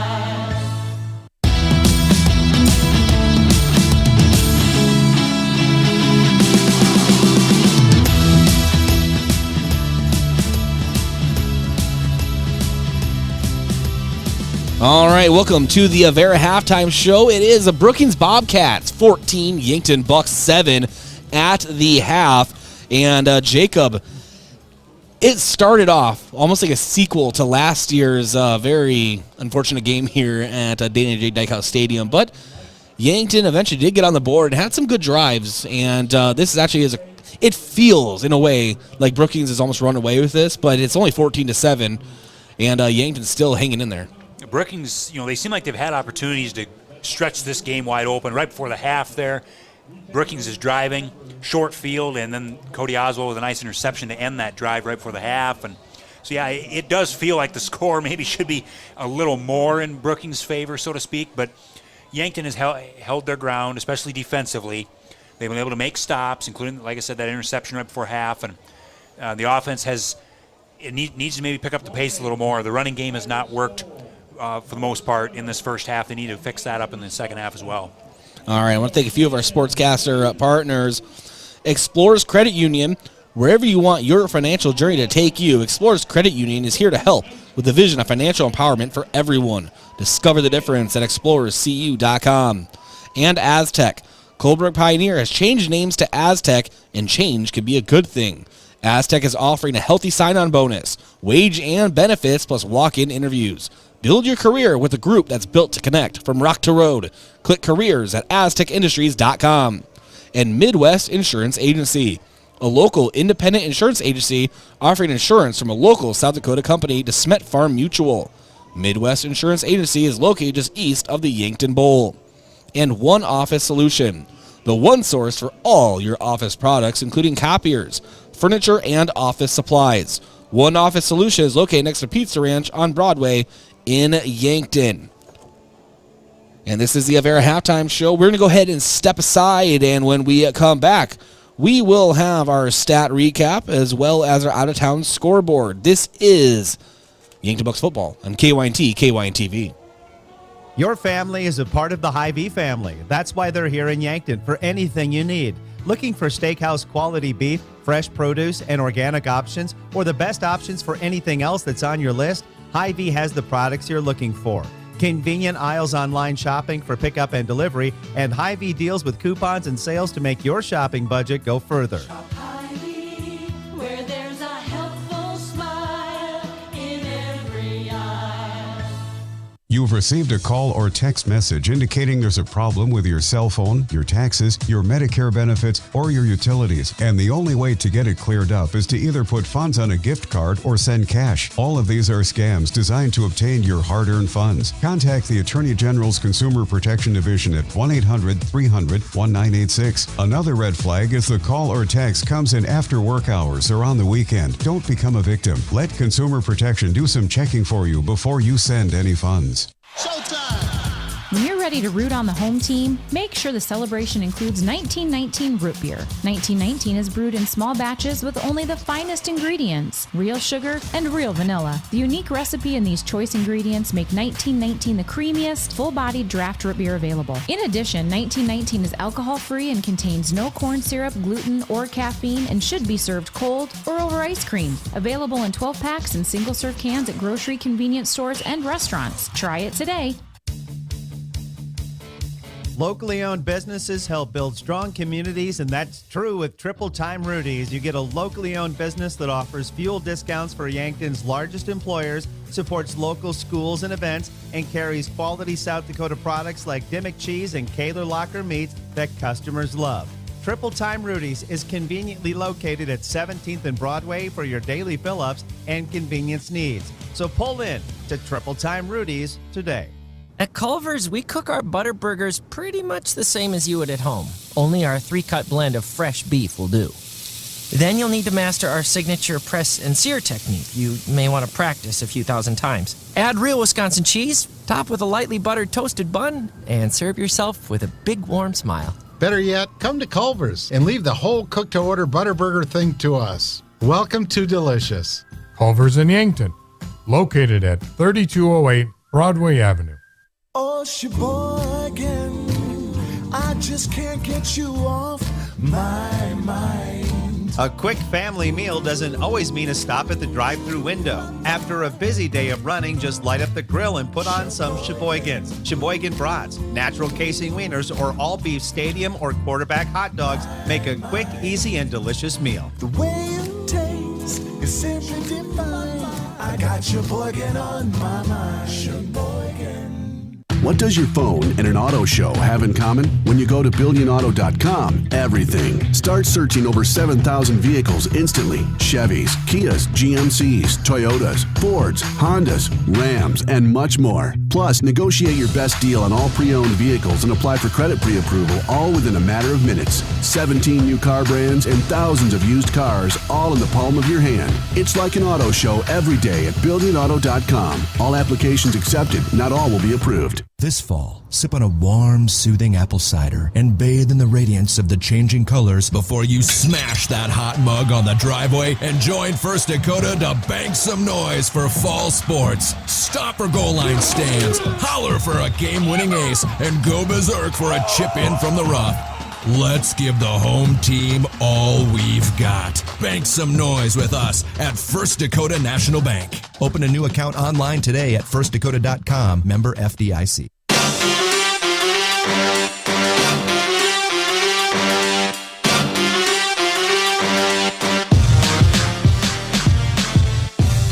All right, welcome back to the Avera halftime show. Again, the score: Brookings Bobcats 14, Yankton Bucks 7 here in this ESD clash. And Jacob, we just said it before we went to break, but Yankton hanging in there, and they're starting to move the ball a little better.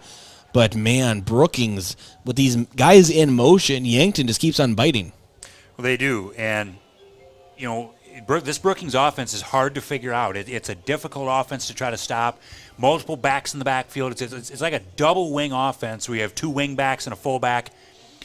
But the quarterback, instead of the traditional, being under the center, he's actually in the shotgun or the pistol formation, if you will, where he's got the fullback behind him.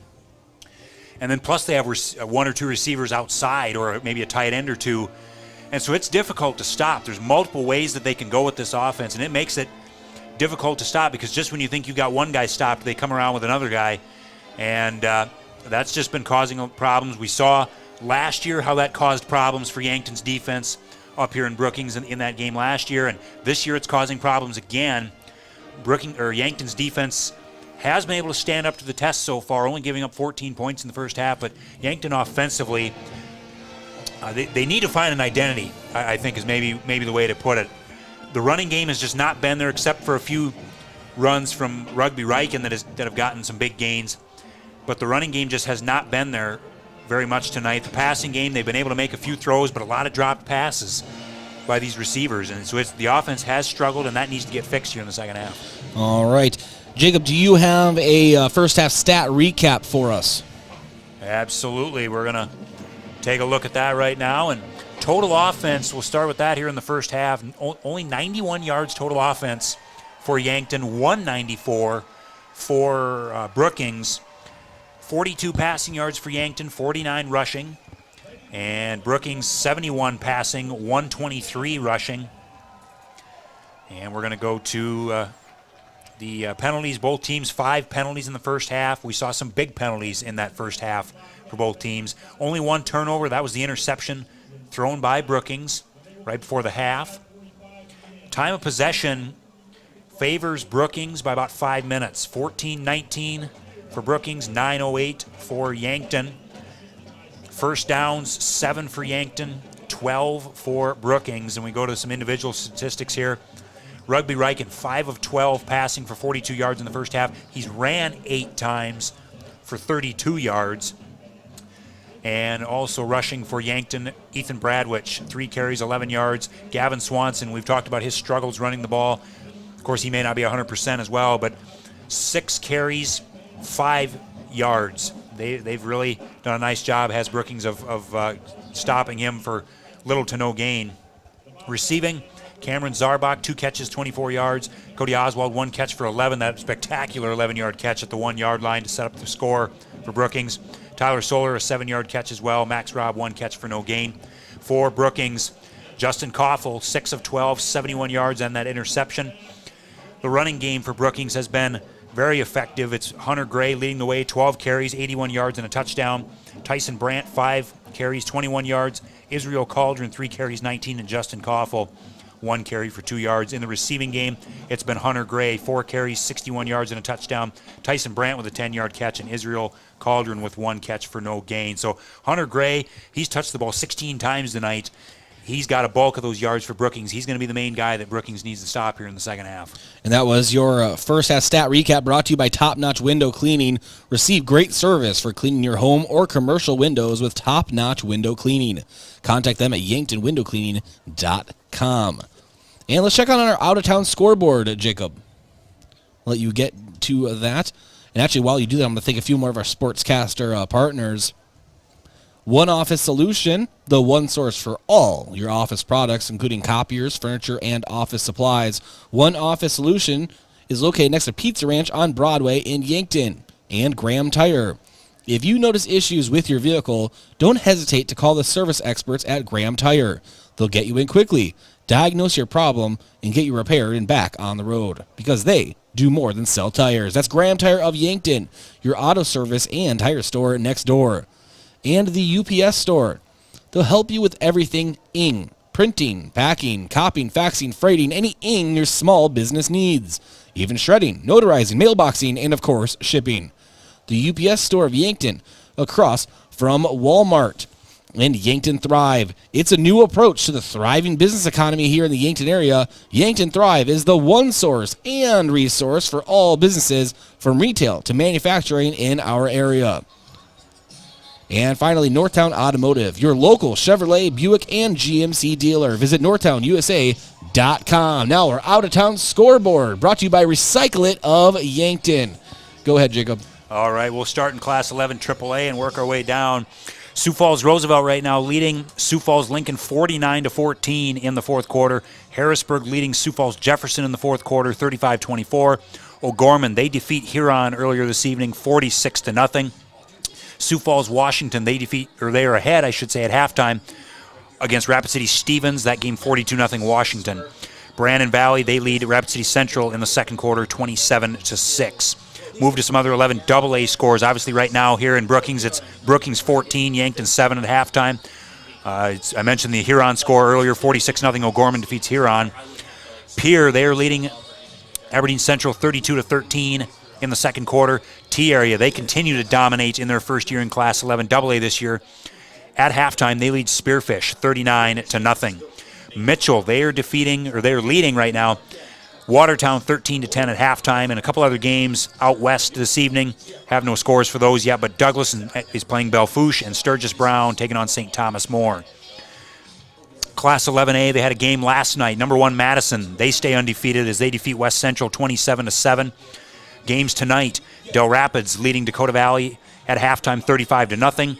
Canton leading Sioux Falls Christian 35-6 at halftime. Lennox leading Chamberlain 38-0 at halftime.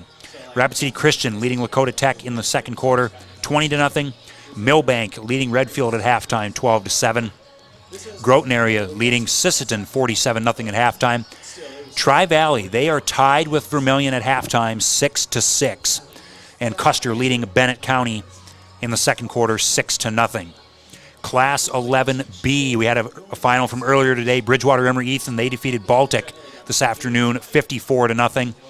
Aberdeen Roncalli, they defeated Mobridge Pollock. That was a game that was played last night. Aberdeen Roncalli with the victory there 43-14. We got a good one going on up in Forestburg as Mount Vernon Plankinton, they lead Woonsocket Western Springs, Sanborn Central 6-0 in the third quarter there. Elk Point Jefferson, they are leading Parker 42-0 at halftime. Sioux Valley leads Beersford 12-0 at halftime. Clark Willow Lake, they are leading Dual 21-14 at halftime. Also at halftime, Hot Springs leads Deadwood 14-0. And other scores in 11B, McCook Central Montrose, they are leading at halftime over Flandreau 27-6. Webster area, they lead Dakota Hills 19-0 at halftime. And Wagner, they are leading Jim River 22-0 at halftime. And we move to the 9-man ranks. Another game that was played earlier today. It's Platte Geddes in 9AA. They defeat Kimball White Lake 20-7. Ipswich, they lead North Central 42-0 at halftime. Warner, they lead Hamlin right now at halftime 14-10. Elkton Lake Benton leads Coleman Egan 26-0 at halftime.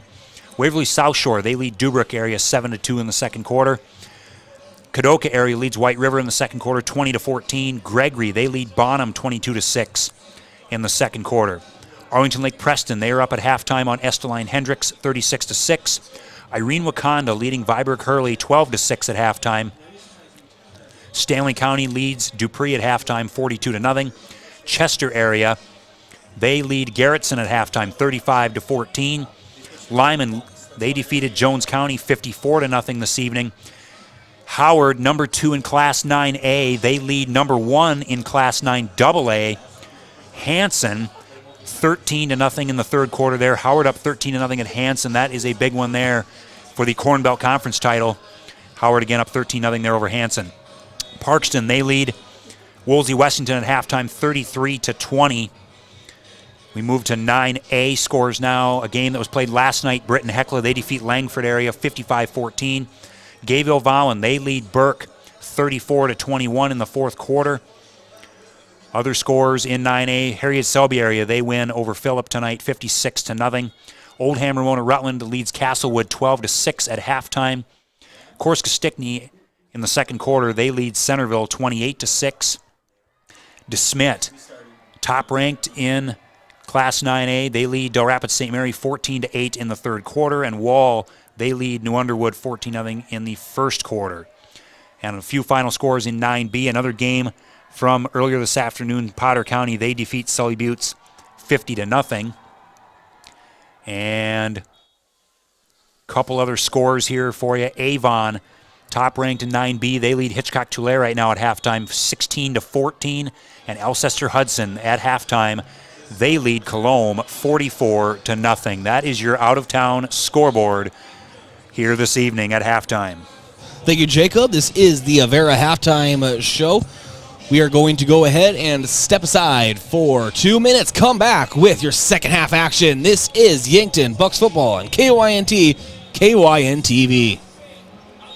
Checkers Sports Bar and Grill is everyone's favorite place to eat and catch the game. Whether it's dine-in or carry-out, Checkers menu has mouth-watering burgers, satisfying sandwiches, and wraps, and of course, wings. With 17 specialty wing flavors, there's a sauce for everyone, like buffalo, spicy garlic, and honey chipotle. And don't forget to try their sauce of the month. You can get all these hot and ready to eat daily from 11 to 11. Checkers Sports Bar and Grill, 689-2244. Looking for a new look for your business? JJ Benji's is a great source for new company clothing for you and your employees. Now, if you don't know what to get or what's new, JJ Benji's can help. JJ Benji's has lots of ideas on what the hottest apparel items are, the most popular styles or material. There's always something new to get, and JJ Benji's is on top of it. For screen printing, embroidery, and promotional products for your business, JJ Benji's, 201 Pine Street, downtown Yankton. Look up. See that steeple on the hill? That's Mount Marty University, the region's premier Catholic university focused on academic excellence and student success.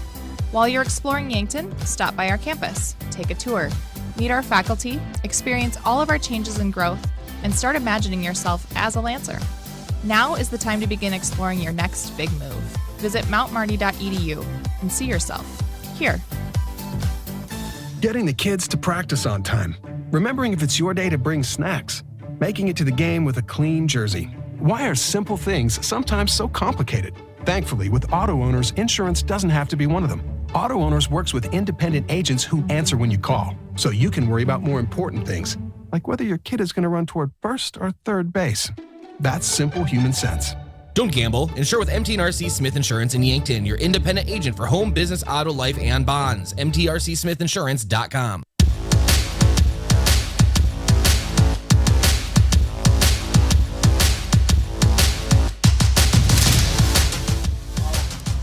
All right, welcome back here to Dana J. Dykehouse Stadium. It is the Yankton Bucks trailing Brookings Bobcats 14-7. Yankton to kick off to the Bobcats. And we were talking during the break, Jacob, along with Josh Bolter, that Yankton just needs a stop here to set the tone.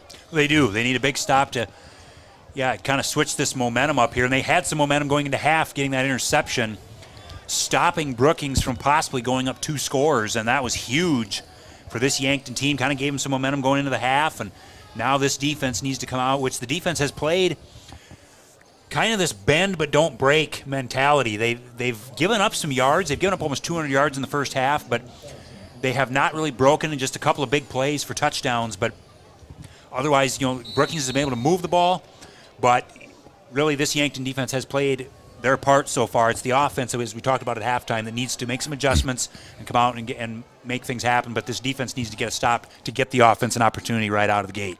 And Trevor Paulson boots it toward Brookings. And on the return, I believe that is Hunter Gray. Oh, no, that is, I believe it was Jackson Hoffman.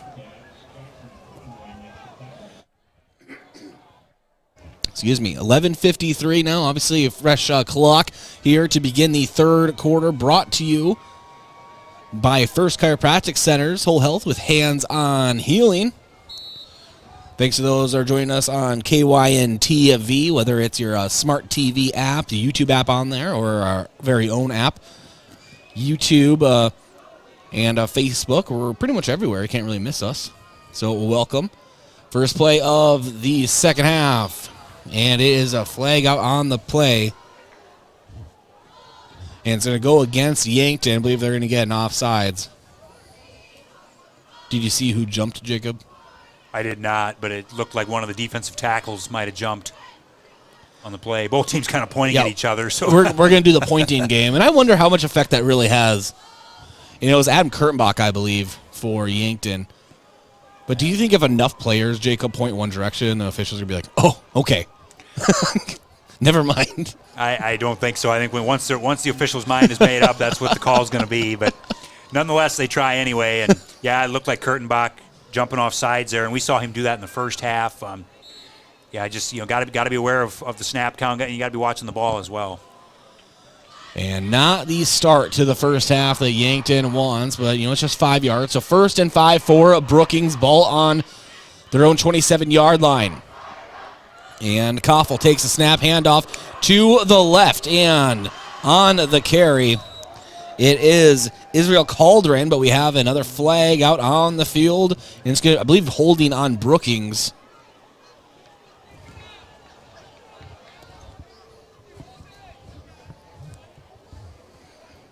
And on that hold, I believe it was Perry King.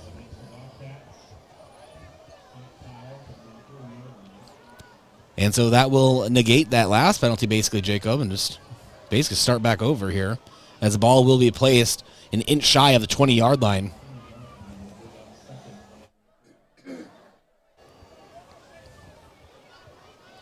So 1st and 12 for the Bobcats. Ball on their own 20. 11:47 to go here in the third quarter. 2 receivers to the right. Bunch formation for the Bobcats. Koffel claps his hands, and quick handoff to the right to Calderon. Calderon brought down right at the 20. And good defensive play by Gavin Hazelhorst. He got to the edge, Jacob, and he sealed it. Well, absolutely, and we saw that in the first half where there were times where Yankton wasn't sealing the edge. Brookings was able to get outside and get good carries and good runs. That time, Hazelhorst with a great play there, sealing that edge like you said and making that tackle for no gain. And ball still at the 20. It is 2nd and 12. And Koffel sends the man in motion, and a big breakaway run for Hunter Gray. But if it wasn't for gravity, he would be in the end zone by now. Tripped up a little bit by the Bucs defense, but also by just, I think he was surprised, Jacob, by how much room he had on the outside. Kind of tripped up on himself for a 17-yard gain.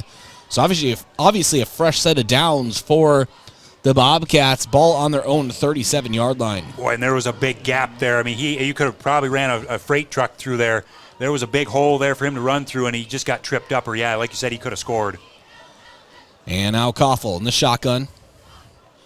He sends Brandt in motion. Brandt gets the handoff and lunges forward for a gain of around 5. So gain of 6 on the play. Bring up 2nd and 4 for the Bobcats. And, Bryce, this is the type of offense that, a defense kind of frets over when you're down, and this offense just gets going, and they start churning up yards. They start chewing clock. And when you have a hard time stopping it, it just wears on a defense.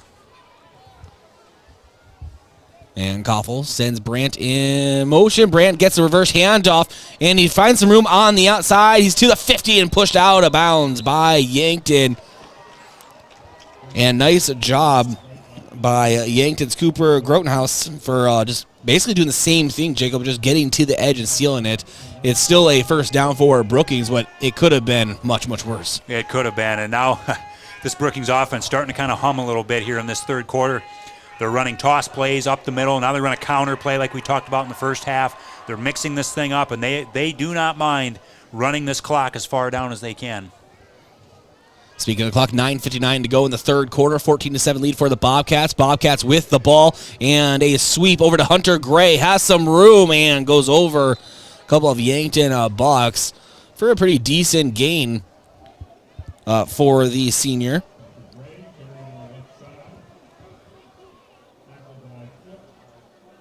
As the clock keeps on ticking down here in the third quarter, on that play, an 8-yard gain, 2nd and 2 for the Bobcats. Ball on Yankton's 42-yard line. And it's interesting, Bryce, when they run these plays, it's almost like just old school football, student body left, student body right. They get about 3 or 4 blockers out in front of these backs, and it's hard to get through that line. And handoff Koffel now actually keep it himself. He finds some room out to the right, finds a blocker, cuts up to the middle on the right hash marks, is spun down to the turf.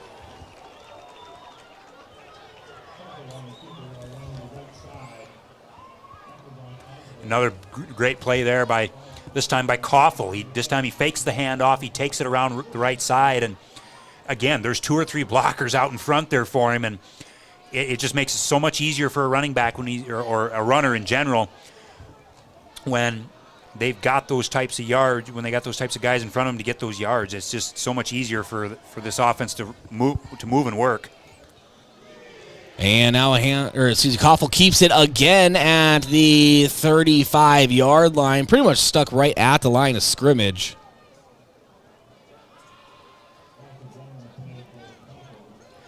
That time Yankton doing a nice job as they got him for a loss of 1, and he just kind of got caught up in the backfield. That play maybe took a little bit too long to develop, and Yankton was right there to read that on the fake, and Koffel gets stuck for no gain, or a loss of 1, I should say. So it's going to be a 2nd down and 11 now for Brookings. They're going to take the snap, hand it off. That is Tyson Brandt going around the right side there. Across the 35, down to about the 30. They're going to mark him at the 29. And another good gain there for Brandt. And it's going to bring up a 3rd down and 5 for this Brookings offense. And they just keep on rolling with what's working. They continue to run the football left, right, up the middle. They just do a nice job of mixing it up here.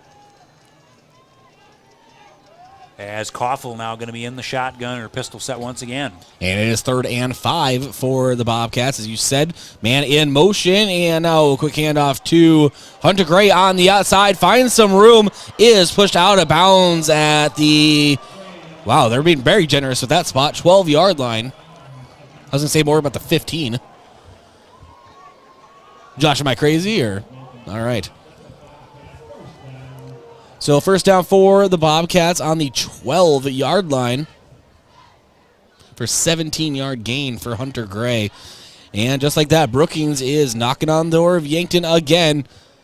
And every score is important, Jacob. But we were talking about how important it is for Yankton to get a stop here, or at least hold him to a field goal. Yeah, they need a big stop here. You can't allow 6 points here.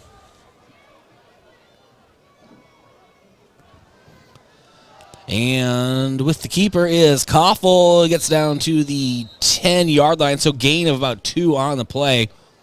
That'll bring up 2nd and 8 for the Bobcats.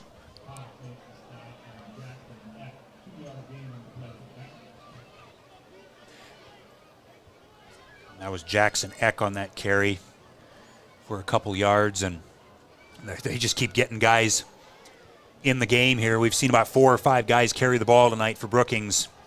Just so hard to stop a team when they can just rotate backs in like that and get fresh bodies in. And there is a handoff to Hunter Gray following a couple blockers. Bounces to the outside. He is so slippery and is brought down at about the 6-yard line. So gain of about 4, bring up 3rd and 4 for the Bobcats. And as I said earlier with the Bucks, Jacob, they're not only at the door, but they're basically broken it in right now. Yeah, they have, and they, this Hunter Gray, he's just fun to watch. He's not a very big kid as far as height and weight. I mean, 6 foot, 160 pounds. Not the Josh Burry we saw last year. That was 200 or 210 or whatever he was, and but boy, he's just as tough. He's just hard to bring down. Yeah, Josh Burry was lifting weights during the game. All right, and Koffel rolls out to the left, toss toward the end zone, and it is off of one Bobcat and finds the hands of another. And who else would it be again? Hunter Gray, his 3rd touchdown of the game, Jacob. 2 receiving, 1 rushing, and he is just a thorn in Yankton's side here tonight. Man, he's just another one of those weapons that Brookings has had through the years. You can go all the way back to all these running backs and wide receivers that they've had, running backs I should say, and he's just another one. Burry was in last year, now we get Hunter Gray, and he's having a heck of a performance tonight. And the extra point from Theodosopoulos is good. It is Brookings 21, Yankton, or no good rather, excuse me, my angle sometimes. End up like Paul Allen a couple of weeks ago. You remember that, Jacob? No? All right, we'll talk later. And 20-7 lead for Brookings over Yankton. And Yankton will receive the ball. 5:44 to go here in the 3rd quarter. This is Bucks football on KYNT-TV. Fall sports are in full swing. Unfortunately, with them may come injury. The Yankton Medical Clinic provides patients with the latest technologies and procedures in orthopedic care. Orthopedic surgeons, Dr. Brent Adams and Dr. Jeremy Kudera, specialize in athletic injuries, including fractures and sprains, shoulder, ankle, and knee injuries, and more. They'll have your favorite athlete back in the game in no time, offering the highest level of care right here at home. Call the Yankton Medical Clinic today. So much care, so close to home. Olson Pest Technicians is a family-owned business since 1966. And with over 50 years of pest management, they understand your issues, and their well-trained team will help you solve your pest problems. Issues with cockroaches, ants, bedbugs, bats, termites, spiders, rats, mice, or other creepy crawling pests? Give your home a fresh start and use the proven method of fumigation to take care of your pest problem. Olson's Pest Technicians will thoroughly get rid of pests so you can rest easy again. Call Olson Pest today, 800-KILL-BUG. That's 1-800-KILBUGS.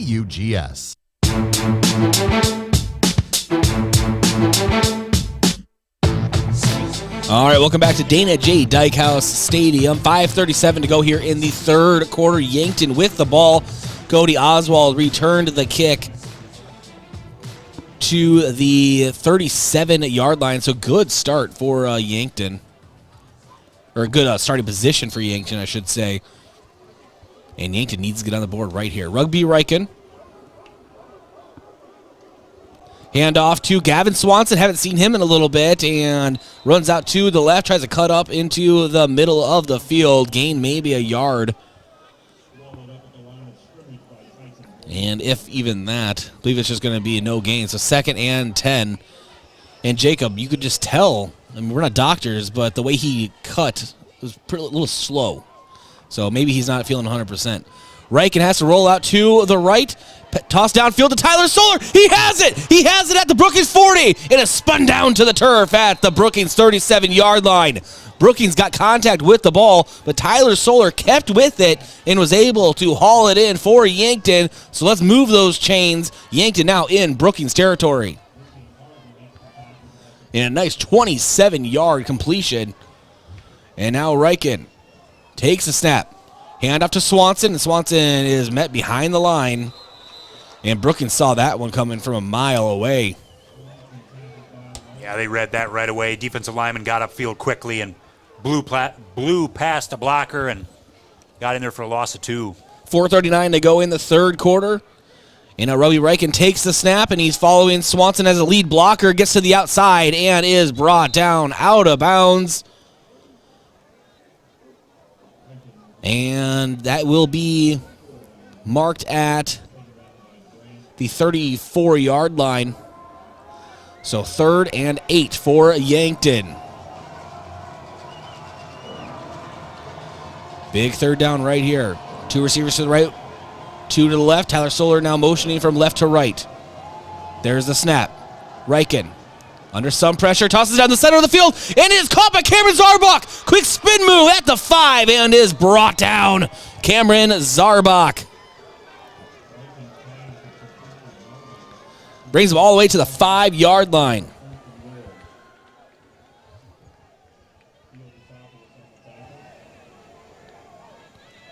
And what a play. And now a quick handoff to Gavin Swanson, and he is brought down at about the 2-yard line. And Yankton knocking on the door.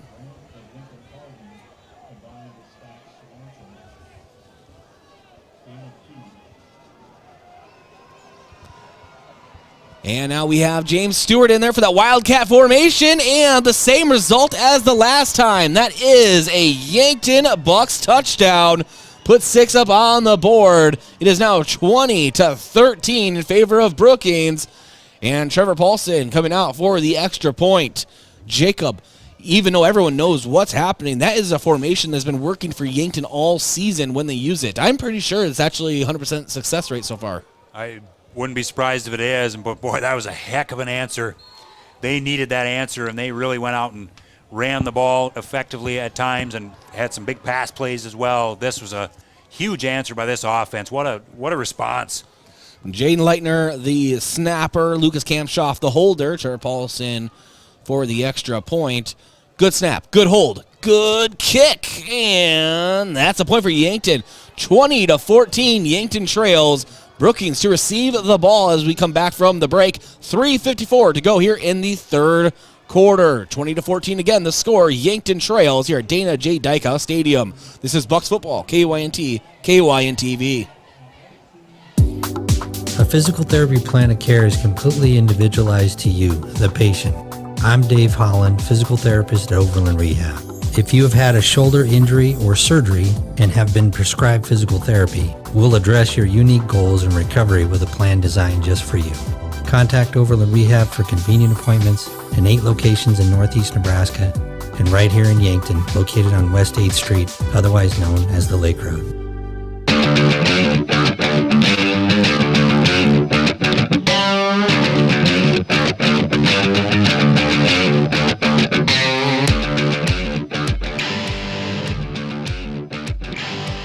20-14, Yankton trailing, and Yankton to kick to Brookings, but that was quite the answer, as we said, Jacob, for Yankton. And a second rushing touchdown for James Stewart in that Wildcat goal line formation. So that has been very successful for Yankton. Now that they need to rely on their defense for a big stop, and that's a tall task against a very, very unique Brookings offense. And the kick. And within the 5-yard line, bringing it back for Brookings is Gavin Klinkhammer. And he'll be brought down right at the 30-yard line. That is where Brookings will set up shop. And yeah, that was a big response, or like we said, get this game back to 6 points now. 6-point lead for Brookings, but boy, this Brookings offense, they can move the ball too, and we've seen that tonight. And this Yankton defense is going to have to step up and get a huge stop here to get this ball back. And with the handoff, call it over to, and I believe on the carry, that was Cauldron.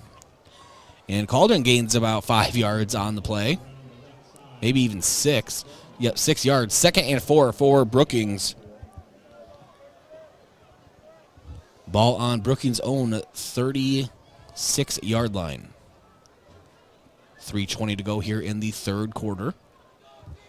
6-point lead for Brookings over Yankton. Yankton trying to slow down the Bobcats. Koffel sends Brandt in motion, and again, another reverse handoff, and it is to Hunter Gray, and he is brought down at the 41-yard line. So gain about 5 on the play. That will be enough for a Bobcat first down. They'll move the chains. Hunter Gray is very, very slippery, Jacob, I've noticed. Especially when he gets to the outside edge. He is just hard to bring down. Yeah, he runs with a lot of force, even though he's not the biggest running back. And it just makes him so hard to tackle, and he's just so, like you said, just slippery is the term to describe him.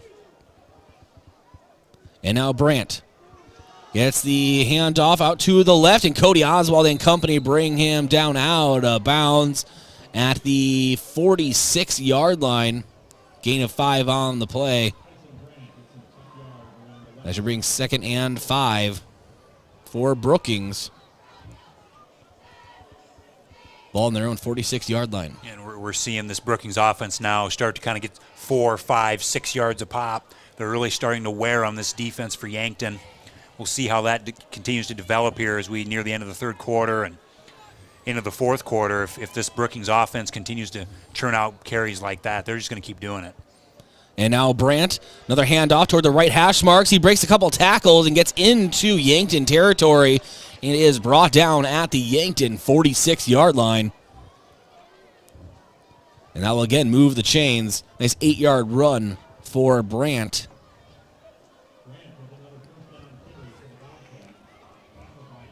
And so another fresh set of downs. Like we've talked about earlier before, Bryce, this offense has a lot of different things that they can do with it. A lot of motions, a lot of different formations, but they kind of run the same things: counters, sweeps, tosses, powers, a lot of different things. And now Koffel. That's going to be Koffel handing it off to Israel Cauldron on that play. He's going to get down to the 42-yard line, so pick up a 4 on that first down play. It's going to bring up 2nd down and 6.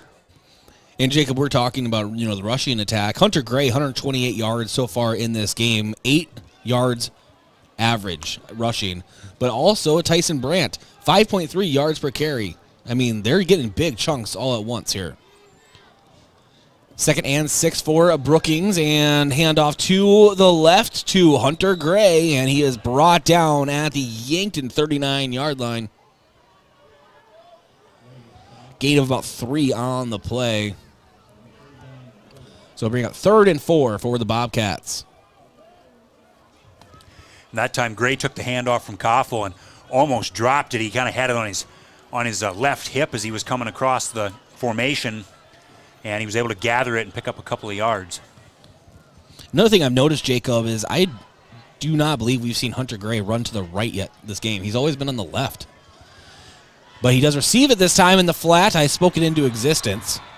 And Yankton with a big stop right at the 40-yard line, right after the reception. Brings up 4th down. And what will Brookings do? So far their offense is still out there. And I think right now if you're Brookings, your offense can move the ball pretty well. You've been getting 4, 5, 6 yards of carry, and it's 4th down and 4. I don't disagree with this decision at all to go for it. 22 seconds left in the third quarter. This will probably be the last play of the quarter, but 4th and 4, Brookings on Yankton's 40-yard line. Koffel takes a snap and hand up to Hunter Gray. Hunter moves forward. Is he stopped? Does he have enough? And Yankton is saying no, but of course one official saying go ahead and move the chains. They're not even going to measure. I think, are the chains broken, Jacob? Do they not have chains here? Yeah, it looked like he had to get to the 36-yard line, and it looked like he got there from the way that play was looking. But he was close. And that will end the third quarter, which is brought to you by First Chiropractic Center's Whole Health with Hands on Healing. Quarter number 4 around the corner. Brookings, fresh set of downs, and just getting right deeper and deeper into Yankton territory. We'll be back in 30 seconds. This is Bucks Football, KYNT, KYNTV. When it's time for school, it's time to stop at Cenex. You can fill up your car with high-quality gas and fill up your stomach with a quick breakfast. Maybe most important of all, you can fill up your mug with hot coffee. So all you students and teachers, skip the snooze button and head into Cenex on your way to school. Shop Easy, owned and operated by the Santee Sioux Nation, is open 24 hours for your convenience and wishes all area students and faculty a thriving, successful school year. With grain carts getting bigger and better every year, don't you think it's time to outfit them accordingly? Sherco's 4500 Series HD electric tarp works seamlessly with existing Sherlock tarps. The heavy-duty extruded arms are the strongest on the market and come with a lifetime warranty. Operating is easy and convenient with one of our smart remote options that let you open and close your tarp with the push of a button.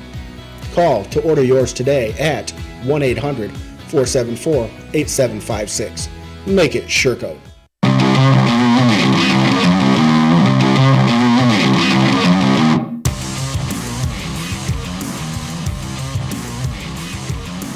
And we're looking at that replay, Jacob, and it was close. I told you. And I told you, Josh. All right. Fresh quarter here, the last quarter, fourth quarter at Dana J. Dykehouse Stadium. Yankton trying to slow down this Brookings offense, which is in their territory on the Yankton 36-yard line.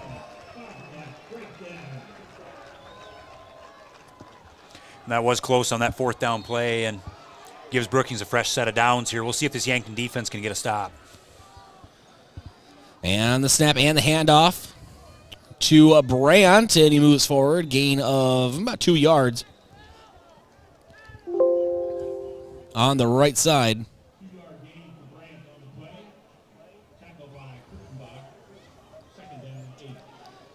And was tackled by Adam Kurtenbach. Ball on Yankton's 34-yard line, so 2nd and 8 for the Bobcats. 11 and a half minutes to go here in the fourth quarter. 20-14 lead for Brookings over Yankton. And Koffel in the shotgun. Hand out to Brandt on the left side on the left hash marks. Is slowed up by some Yankton Bucks. And eventually officials blow the whistle, and he is brought down at, or stopped, at the 32-yard line. So 3rd and 6 for the Bobcats. We'll see what this Brookings offense comes up with here. Is 3rd and 6. You might try to run a sweep to the outside, maybe try to get a counter going again here. We've seen that all night long. And a handoff to the left to Hunter Gray is slowed up by Yankton around the 30-yard line. And maybe a gain of a yard, Jacob, judging on where they place this ball. Well, they're going to give him an additional yard, it looks like. It brings up 4th down. 4th and 4.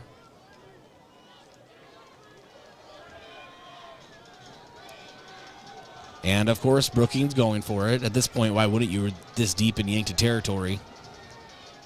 Koffel sends Gray in motion. He's looking to pass. And down the center. It's intercepted by Yankton. Intercepted by the Bucks. And brought down at the 30. And on the interception, it was Charles Foote, the 5'11 junior. And we do have a Bobcat down on the field. But what a play for Yankton.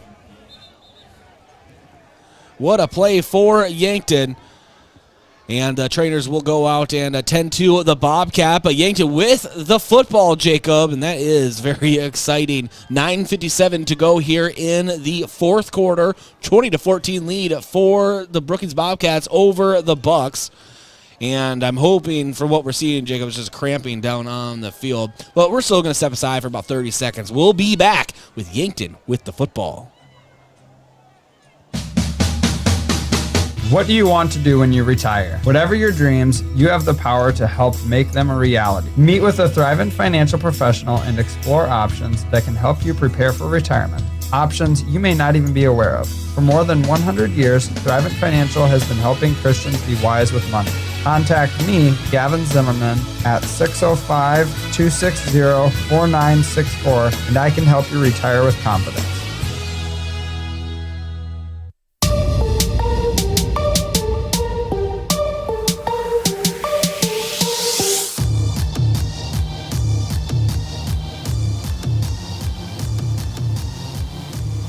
All right, welcome back to Dana J. Dykehouse Stadium. Bryce live alongside Jacob Wirtz and Charles Foote. Jacob with a big-time interception for the Bucks. And now Yankton has the ball, trailing by 6, 9:57 to go in the fourth quarter. Ball on their own 30. It is Rugby Riken out in the shotgun. I believe Gavin Swanson back in the game. In the backfield. And Swanson gets sent out in motion. Pass for Riken up the middle and almost intercepted by Brookings. Wouldn't that have been a turn of events? But the ball knocked down to the turf, intended for Max Robb. Brings up 2nd and 10 for Yankton. Boy, that one, like you said, could have been a big turn of events there as Riken, an errant pass there. And now Gavin Swanson gets the toss out to the left, and he will get about 2 yards on the carry. We'll bring up 3rd and 8 for the Bucks. 9:40 to go in the fourth quarter. Yankton trailing by 6. Need a big play here by this offense. Riken, he's going to have to try to make a play, whether it's with his arm, with his legs. Going to need something here to try to extend this drive. This is a huge possession in this game. And 2 receivers to the right. And taking the snap is Riken. Riken rolling out to his left. He's looking downfield. He has Oswald, but that's such a tough throw to make. And he is pushed out of bounds at the 36-yard line and bring up 4th down. And you saw downfield, Jacob, that Cody Oswald was open going on an out route. But the way that Riken was moving to his left, that speed, that would be one heck of a throw. That's like a Patrick Mahomes level throw, and it was going to be difficult. Yeah, it's a right-handed quarterback trying to throw while scrambling to his left, and that is a tough throw to make there. And he tried to get what he could and only gained about 4 yards and wasn't quite enough. And so Yankton out to punt. Yankton did have a punt partially blocked earlier in the game. And it's a fake punt! And it doesn't work for Yankton, though. Brought down is Charles Foote on the fake punt. And only gained about a yard on the play. Brookings just getting such great pressure. About 3 yards, actually, on the... or loss of about 3 yards on the play. And, Jacob, that just really turns this game on its head again. It does. Boy, that was gutsy play call, and why not try it? But, you're maybe a little deep in your own territory for it, but and nonetheless, Brookings sniffed that one out. Hunter Gray gets the jet sweep, and he moves out to the left. He's at the 20. Now is pushed out of bounds at about the... Where are they going to mark this? About the 17-yard line. So 16-yard rush for Hunter Gray. Just keep adding to his total. Boy, I tell you what, Bryce, that really puts this defense on its heels now. And then Hunter Gray rips off a nice 16-yard run there to get him in the red zone, and that just really puts this defense in a tough spot tonight. 9:01 to go in the fourth quarter. 1st and 10 for Brookings. Ball on Yankton 17-yard line. Hand out to Cauldron up the middle, and he's carrying Yankton Bucks all the way to the 10-yard line. So gain of 7 on the play. And that brings up 2nd and 3 for the Bobcats. They go outside with Gray, then they come back right up the middle with the fullback Cauldron. And, this offense is so hard to stop. Because just when you think they're going to run outside again, they'll hit you up the middle for a nice gain, and then you start trying to stop that, and they go back outside, or they'll run a counter at you, and it's just so hard to stop. And 2nd and 3 now for Brookings. Ball on Yankton's 10.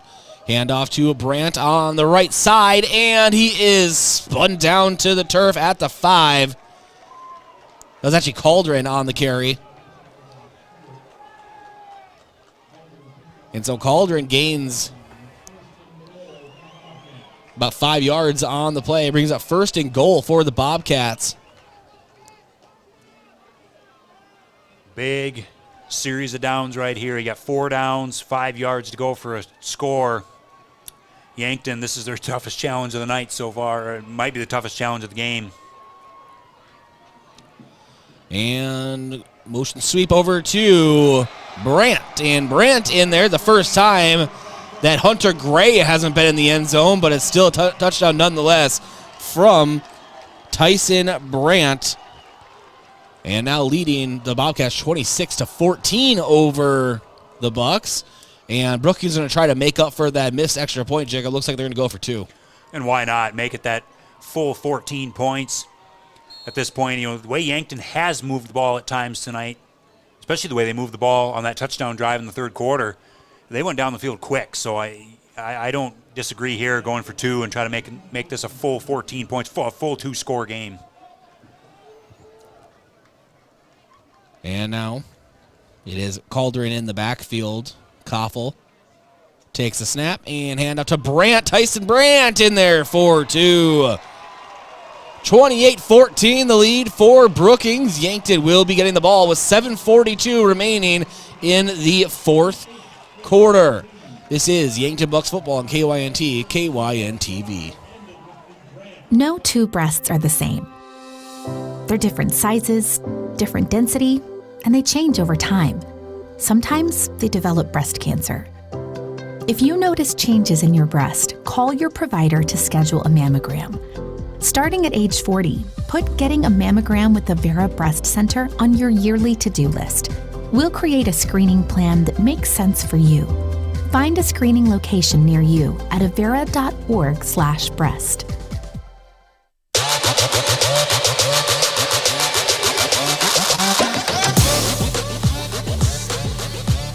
Welcome back here to Dana J. Dykehouse Stadium, and Jacob. Series of events that unfold. Very unfortunate for Yankton. The defense gets a big stop, but then try the fake punt. Was 4th and 4, and Brookings sniffed it out and ended up scoring on that. They're very on downs, and so now we're sitting at 28-14.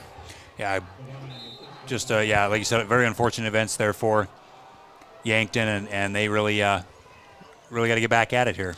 The boot to Austin Goebel, picks it up at the 10, now to the 20. He tries to bounce out to that side, loses the ball, but he does fall back on it at the 26-yard line. And that's where Yankton will set up their offense, and I think it goes without saying, Jacob, that this could be your first ever football game watching, or first ever game watched, but I think Yankton needs a score here. They do. They need a big score, and as fast as they can. And Reichen in the shotgun. He sends Cody Oswald in motion right to left. And he's looking to pass. He's under some pressure. Has to step up in the pocket. He gets out to the 30. Now to the 35. He bounces to the outside again. He's to the Yankton 40. Nice block for Cody Oswald. And Rugby Reichen pushed out of bounds at the Brookings 49-yard line.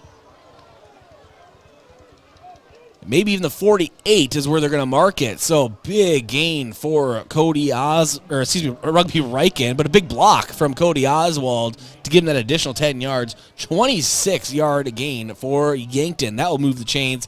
1st and 10, ball on Brookings 48. Reichen looking to pass, and he heaves it down the right sideline and looking for was Austin Goebel, but a little to the right and a little behind Goebel.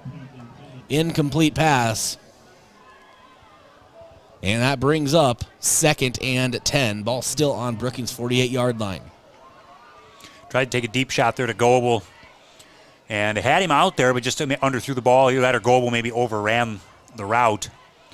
But an incomplete pass nonetheless. Reichen takes a snap. He's looking to pass out to Tyler Solar. Ball intercepted by Brookings. Ball intercepted by Brookings at the 50. And he's gone out of bounds like 4 times. I don't know what's taking so long, but eventually is brought down officially at the 27-yard line.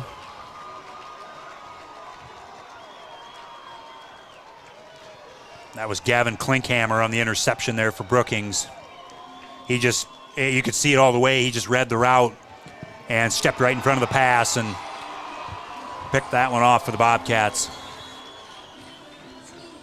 And ball on Yankton's 29-yard line. And Koffel and this Brookings offense takes back over. 7:10 to go here in the fourth. Yankton trailing 28-14. Hand off to Brandt rather. And Brandt goes on the right hash marks and lunges forward, able to grind his way to the 25. So gain of about 4 on the play, brings up 2nd and 6 for Brookings. You know, Jacob, the classic 2 steps forward, 1 step back. I mean, Reichen gets that big run, but then an interception the next play. It's just, it adds a little bit of extra deflation, you know? It does. It's just one of those nights where just try to get something going, and then it just, yeah, like you said, just deflates on you. And now Cauldron with the carry, but he is stood up by Yankton at the line of scrimmage. And loss of about a yard, so bring up 3rd and 7 for the Bobcats. Brookings are just going to be content here to just run this clock down as much as they can and try to extend this possession. Well, the way the clock is working now, Jacob, if Yankton gets a stop here and scores, they should have at least one more possession, solid possession. But the way that Brookings is able to drain the clock, it might be hard. Tyson Brandt gets the handoff and goes forward, but is short of the first down. And that will bring up 4th and 2. And you have to believe that Brookings is going to go for those 2 yards and basically not seal the game, but as far as they're concerned, the way they're moving the ball. It certainly is, and with a 2-possession lead, too, that just makes things even tougher on Yankton. And if you're Brookings, you just line up and you run your offense here. Don't do anything fancy. And if you're Yankton, you need to try to watch for these sweeps, these counters, different sorts of things they've been running all night. Koffel hands to Hunter Gray. Hunter Gray to the outside. Yankton trying to seal the edge. Can't get there in time, and he bounces forward and is brought out of bounds at the 15-yard line.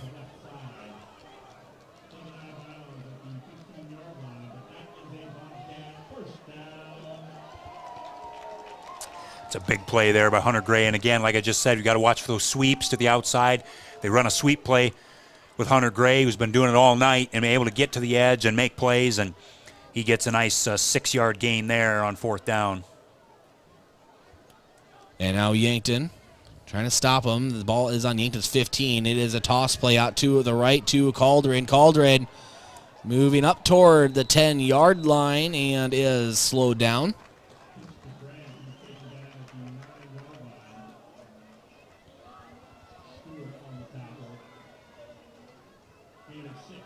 So gain of 6 on the play for Brookings, brings up 2nd and 4.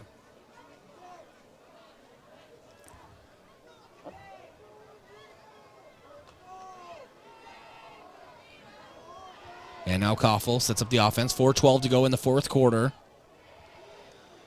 Hand off to Cauldron on the left. Yankton trying to get to the edge, but again, Cauldron turns upfield and is just short of the first down. They might just wave him forward. Yes, they will. Yep, there's no chains at Dana J. Dykoff Stadium, so they're just going to go ahead and move it forward. And I am kidding, Jacob. I'm sure they do have chains somewhere.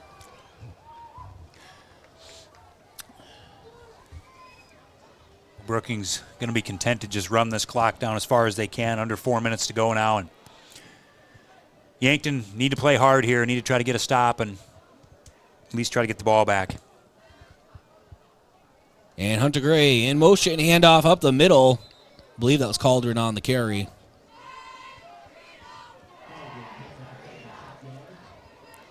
So Cauldron picks up a couple. It's 2nd and 3 now for Brookings.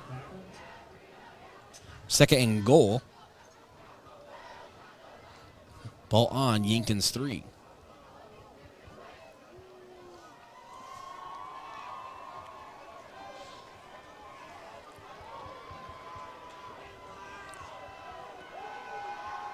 And now Koffel sets up the offense. Hand out to Cauldron, and he moves up the left and It's basically brought down at the line of scrimmage. I don't think there is a gain on the play. We'll bring up 3rd and 3 for the Bobcats.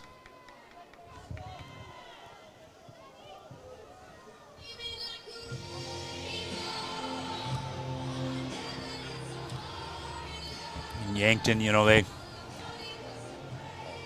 this defense has played hard all night. They've been just playing their hearts out. You can just tell, and they've done a good job. I mean, for the most part, they have given up some yards, they have given up some big plays, but they've made Brookings work for everything that they've gotten for much of this game. As now Brookings looks like they're going to take a timeout. Like you're saying though, Jacob, it's polar opposite of the game last year, where you have Josh Burry and Brookings offense just really ran through Yankton, but Yankton's defense really has held strong in a lot of big moments here tonight. As you just said, they're really working hard, and so hats off to them as a unit. The offense just hasn't been able to stay on the field that long for Yankton. They have a couple scores, sure, but after big plays, they haven't been able to drain clock. And actually, while we step aside as Brookings took a timeout, we'll be back in 30 seconds. I'm going to find time of possession so far for each team. This is Yankton Bucks football on KYNT, KYNTV.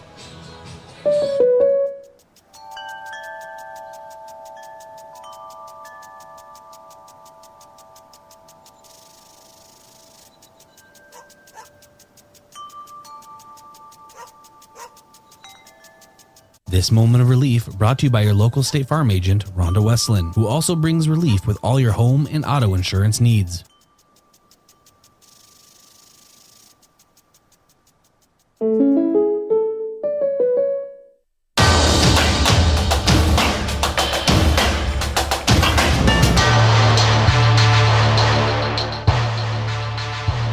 Third and 3 for Brookings. Ball on Yankton's 3, so it's 3rd and goal. Koffel sends Hunter Gray in motion and toss out to Gray, and he's in there for the score. Make it 34-14 in favor of Brookings. And that will just about seal it, Jacob. And there, again, Bryce, there's that counter play. They run Hunter Gray in motion, and then they look like they're going to go right on this play. They look like they're going to run a sweep to the right, but then Gray cuts back to the left on the handoff. That's what's called a counter. And he ends up coming back left and just has a nice lane there for the score. And Peyton Theodosopoulos puts it up through the uprights. It is 35-14 in favor of the Bobcats here at Dana J. Dykehouse Stadium. 2:09 to go in the fourth. We'll be back in 1 minute. This is Bucks football on KYNT, KYNTV. Do you whistle while you work?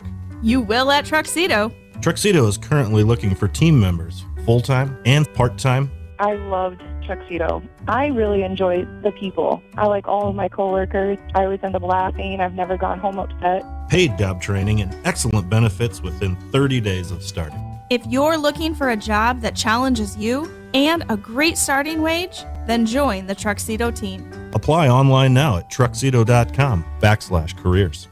Play action, looks left, now down the middle of the field, throws down the middle, got Carter Bell open at the 20, inside the 15, cuts back at the 10, 5, touchdown, South Dakota! The KO football team returns to the Dakota Dome Saturday, October 23rd. Brought to you by Pepsi, the Coyotes host the Redbirds of Illinois State. Kickoff is set for 2 o'clock. Help bring the energy to the renovated Dakota Dome. Tickets are available now. Visit goyotes.com/tickets for more information. We are South Dakota.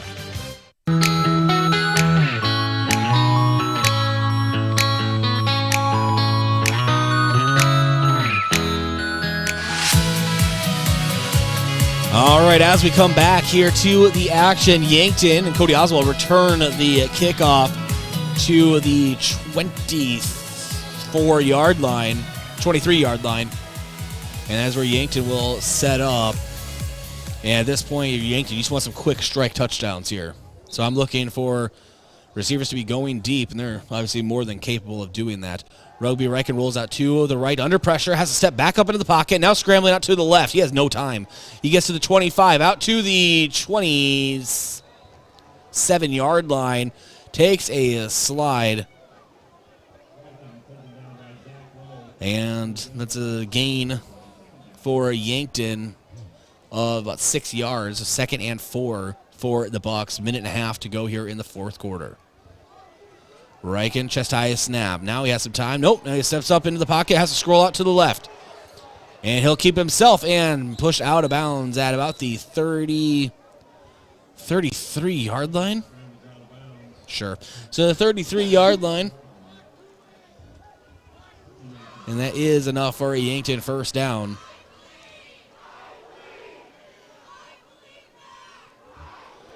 And Reichen now. Trips receivers to the right. And has some time in the pocket. Now steps into a defensive tackle, it seemed like, and is brought down behind the line at about the 22-yard line. That was Brock Longville getting in there on the sack. That's his second sack of the night. He had one in the first half as well, and this Brookings defense has been all over the field tonight at times.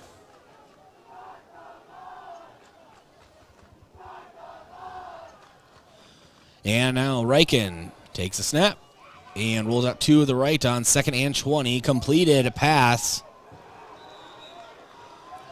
And brought down at the 29. Who was that on the reception? Was that Max Robb? Identify yourself. Yeah, that's Max Robb on the completion. So 3rd and 14 for the Bucks. Ball on Bucks' own 29-yard line.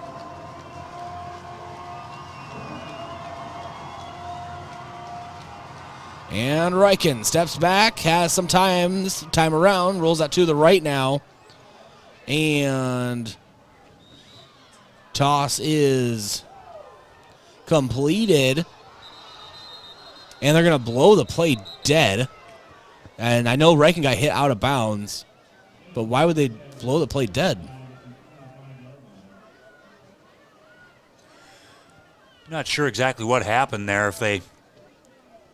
Well, the flag was thrown, but you should be letting the play continue on, right? Let it reach its conclusion.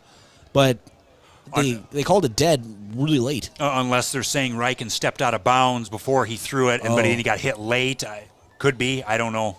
Because Oswald caught the ball and went upfield like he was going to score. You know, Jacob, well, let's just let them figure this out. It was on the far sideline, so hard to tell from our Whenever you and I point. try to play penalty bingo, it does not go well. No, it doesn't. But Reichen got hit as he was letting the ball go, and then Oswald caught it on that far sideline at about the 45-yard line, somewhere in there, and then he ran upfield like he was going to score a touchdown. Yeah, I think that penalty is worth at least 3 scores. So... And I'll see if it's going to get by you or not. Tie this thing up. Yankton would be all right with that. But that I'm just not sure if they're saying he stepped out of bounds before he threw the ball. Josh, run down there really fast and tell us what's going on. By the time they make a decision, I might be. All right, here we go.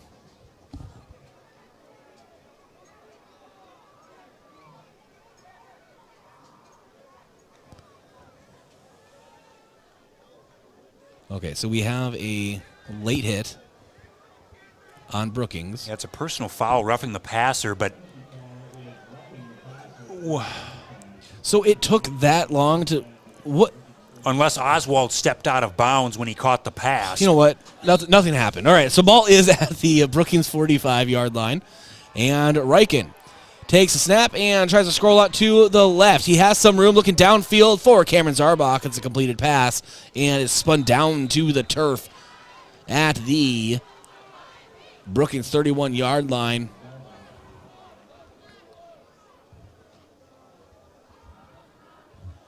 And Yankton, I think, just wants to get one more score here. Now the clock continues on. 19 seconds. Reichen the snap. Nice protective bubble there. Toss toward the end zone. It is caught in the end zone by Cody Oswald. And Oswald able to gain some separation from his man. And Yankton will have a better score to look at, Jacob, as they go home. Right now, 35-20, extra point pending. Should be 35-21 if Paulson can convert.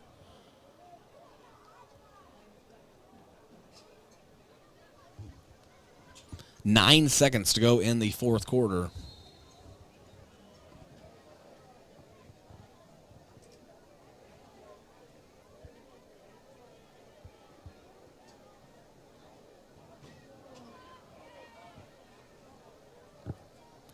And now Paulson. Low snap. Awkward hold, awkward kick. It is no good to the right, but it was a low snap from the beginning, and then Lucas Kamshoff really couldn't do anything with it. And then a really awkward step by Trevor Paulson. And as a kicker, it's all about timing, Jacob. You know, the snap to the hold for a kicker, if that gets thrown off at all, you have exactly what we just saw, which is Trevor Paulson kind of duck walking toward the ball. Exactly. Yeah, it's all about timing with those extra points and field goals, and that one just was thrown off by that low snap. And a nice play there to Oswald. Get one more score in for Yankton with just 9 seconds to go here, and nice job by this Yankton team not quitting on the play. Make sure you stick around for our Hy-Vee postgame show. I want to thank Stockman's Motorsports, your local Polaris dealer, with a full lineup of Rangers and Sportsmen ready to get you in the fields, in the woods, or wherever you like to go. Stockman's Motorsports is a proud supporter of all area students and athletes. And Floor Tech. Whether your home or floor is wet, call Floor Tech 665-4839. And State Farm, Roy Wilcox. Roy Wilcox State Farm Insurance has been helping customers get to a better state for 100 years. No matter where you are in life, they'll help you make the right play calls for your insurance coverage. Roy Wilcox State Farm is a proud supporter of our Bucks and Gazelles. And good blocking on that touchdown throw to Cody Oswald. We're going to have that be our big block of the game, brought to you by H&R Block, open year-round, providing bookkeeping, payroll, and tax services. Call 665-3366. 9 seconds to go here in the fourth, 35-20 lead. Brookings on top of Yankton. Yankton about to boot it to Brookings, and this very well could be the last play of the game, but we might get one kneel down, depending on how this return goes. You know, it's going to be a onside kick, and recovered by Yankton. No, what? Okay. Jacob, I can't right now. Okay, so it is Yankton ball. It looked like maybe Jaden super guessy landed on top of that, and he did, and the official just pointed the wrong way. And okay, the reason I'm laughing is just because two officials are pointing one way, and then two officials the other way, but they kept looking at each other as they were doing it. And so I was just like, okay, who has the ball? But it is Yankton ball. 7 seconds to go here in the fourth. Ball on Brookings' 49-yard line. And Reckon takes the snap, and we're going to have a flag.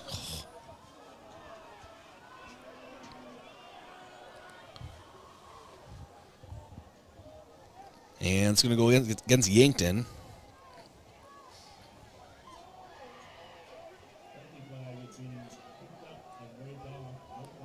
Okay, so no flag on the play. They're going to pick it up. As I look at Josh over here, Jacob, he is just laughing. He's so confused of what's happening. Hey, we keep it light up in the booth. 5 seconds to go here in the fourth quarter. And Riken has it. Takes the snaps to be the last play of the game. Steps up in the pocket, rolling out to his right.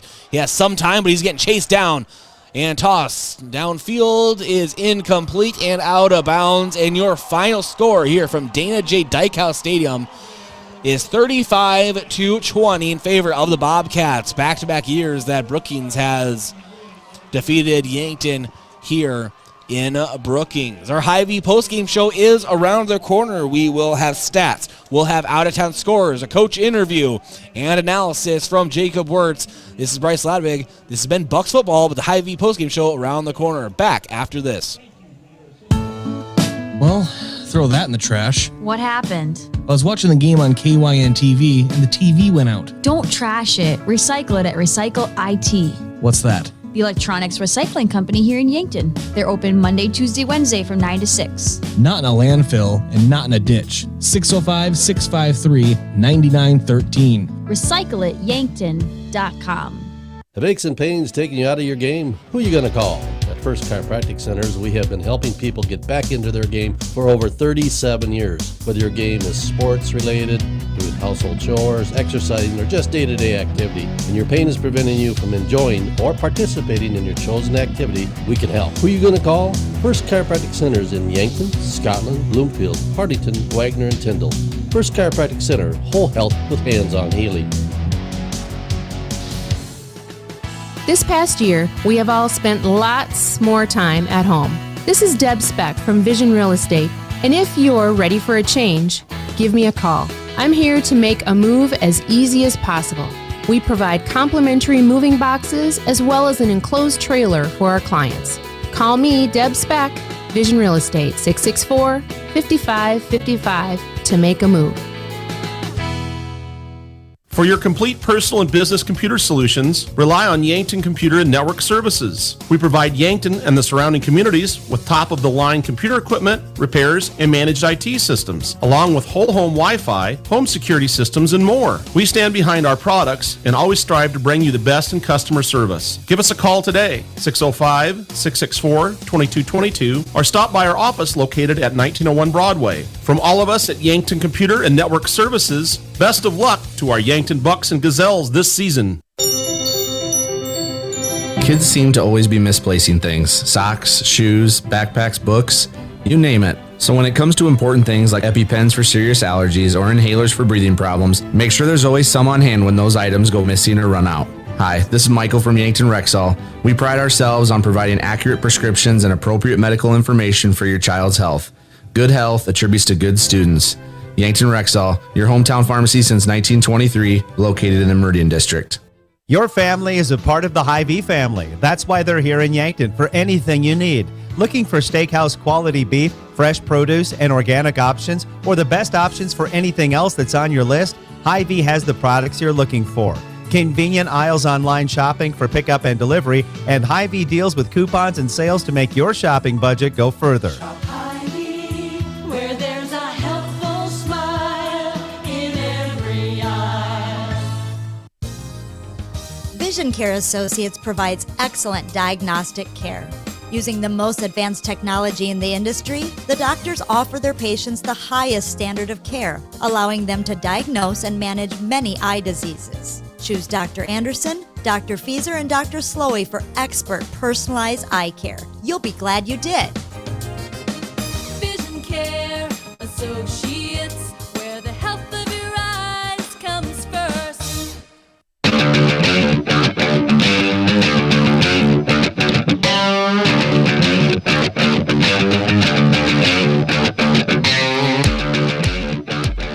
All right, welcome to the Hy-Vee postgame show.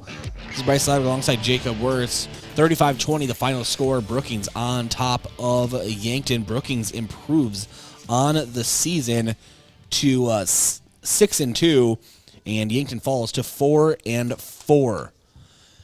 And Jacob, just one of those things where the late scorer kind of helps Yankton out on the scoreboard, obviously, but it was just another dominant performance from Brookings.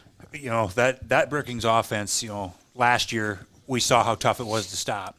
And it's just another one of those things this year where it's just such a difficult offense to try to stop because they do so many things with the football and so many motions, so many different formations and things like that. And so Brookings, you know, give them credit. They ran their game plan to you know, they ran it really well. And Yankton played well, especially on defense at times, but offensively it was tough tonight. All right, and it's time for our post-game interview brought to you by Rhonda Westland State Farm Insurance. Let Rhonda review your current home, auto, or life insurance. See if she can help you save some money. Coach Hale joining us. Coach, tough loss. Let's just mainly talk about those counters that Brookings run. They did it last year. It's just kind of, it seems even though they lost some guys to graduation, they just keep on this trend of these really tough counters. Yeah, it's just overall tough to stop, especially when they come out and set the tone. And we kind of just let them kick us right in the mouth and dictate what they want to do to us. And that's something that's just going to have to change if teams are going to see this film, and those guys are going to have to own up to what they put on film, and it's not going to be something that we don't see again, and teams are just going to keep making us.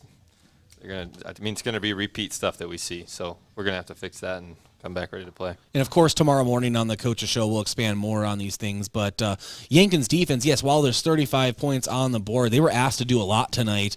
And Yankton's offense really couldn't stay on the field, it seems. Time of possession was double for Brookings. Right. So good job overall by Yankton's defense, at least slowing down Brookings. Right. I mean, overall, we battled for sure. The effort's never in question. I don't want to get that misinterpreted. But offensively, definitely we could have played better. There were some spots where the defense put us in a good spot, and we just didn't capitalize. And then we also did the same thing to them where we left them in a tough spot after they make a big play for us, giving the ball right back with turnovers. And in a game like this where a team has control of the line of scrimmage and they're moving the ball at will, we can't turn the ball over. And we had our chances, but ultimately turnovers and just time of possession killed us there.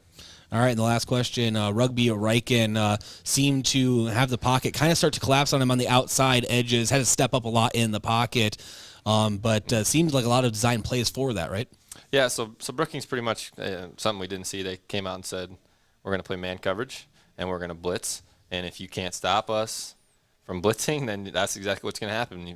We don't have time to get routes open that need to happen against man coverage. And that's just something we weren't prepared for. And we got prepared for that as the game went on. But, I mean, if we can't, like I say, if we can't block their 6-7 guys, it's just going to be a long night. Well, Coach Toughlaw, safe travels home. We'll talk to you tomorrow, yeah? Thanks. All right, that was Coach Hale. Thanks for him for joining us. And we're going to go ahead and step aside for 1 minute, come back and continue here on the Hy-Vee Postgame Show. Your family is a part of the Hy-Vee family. That's why they're here in Yankton for anything you need. Looking for steakhouse quality beef, fresh produce, and organic options, or the best options for anything else that's on your list? Hy-Vee has the products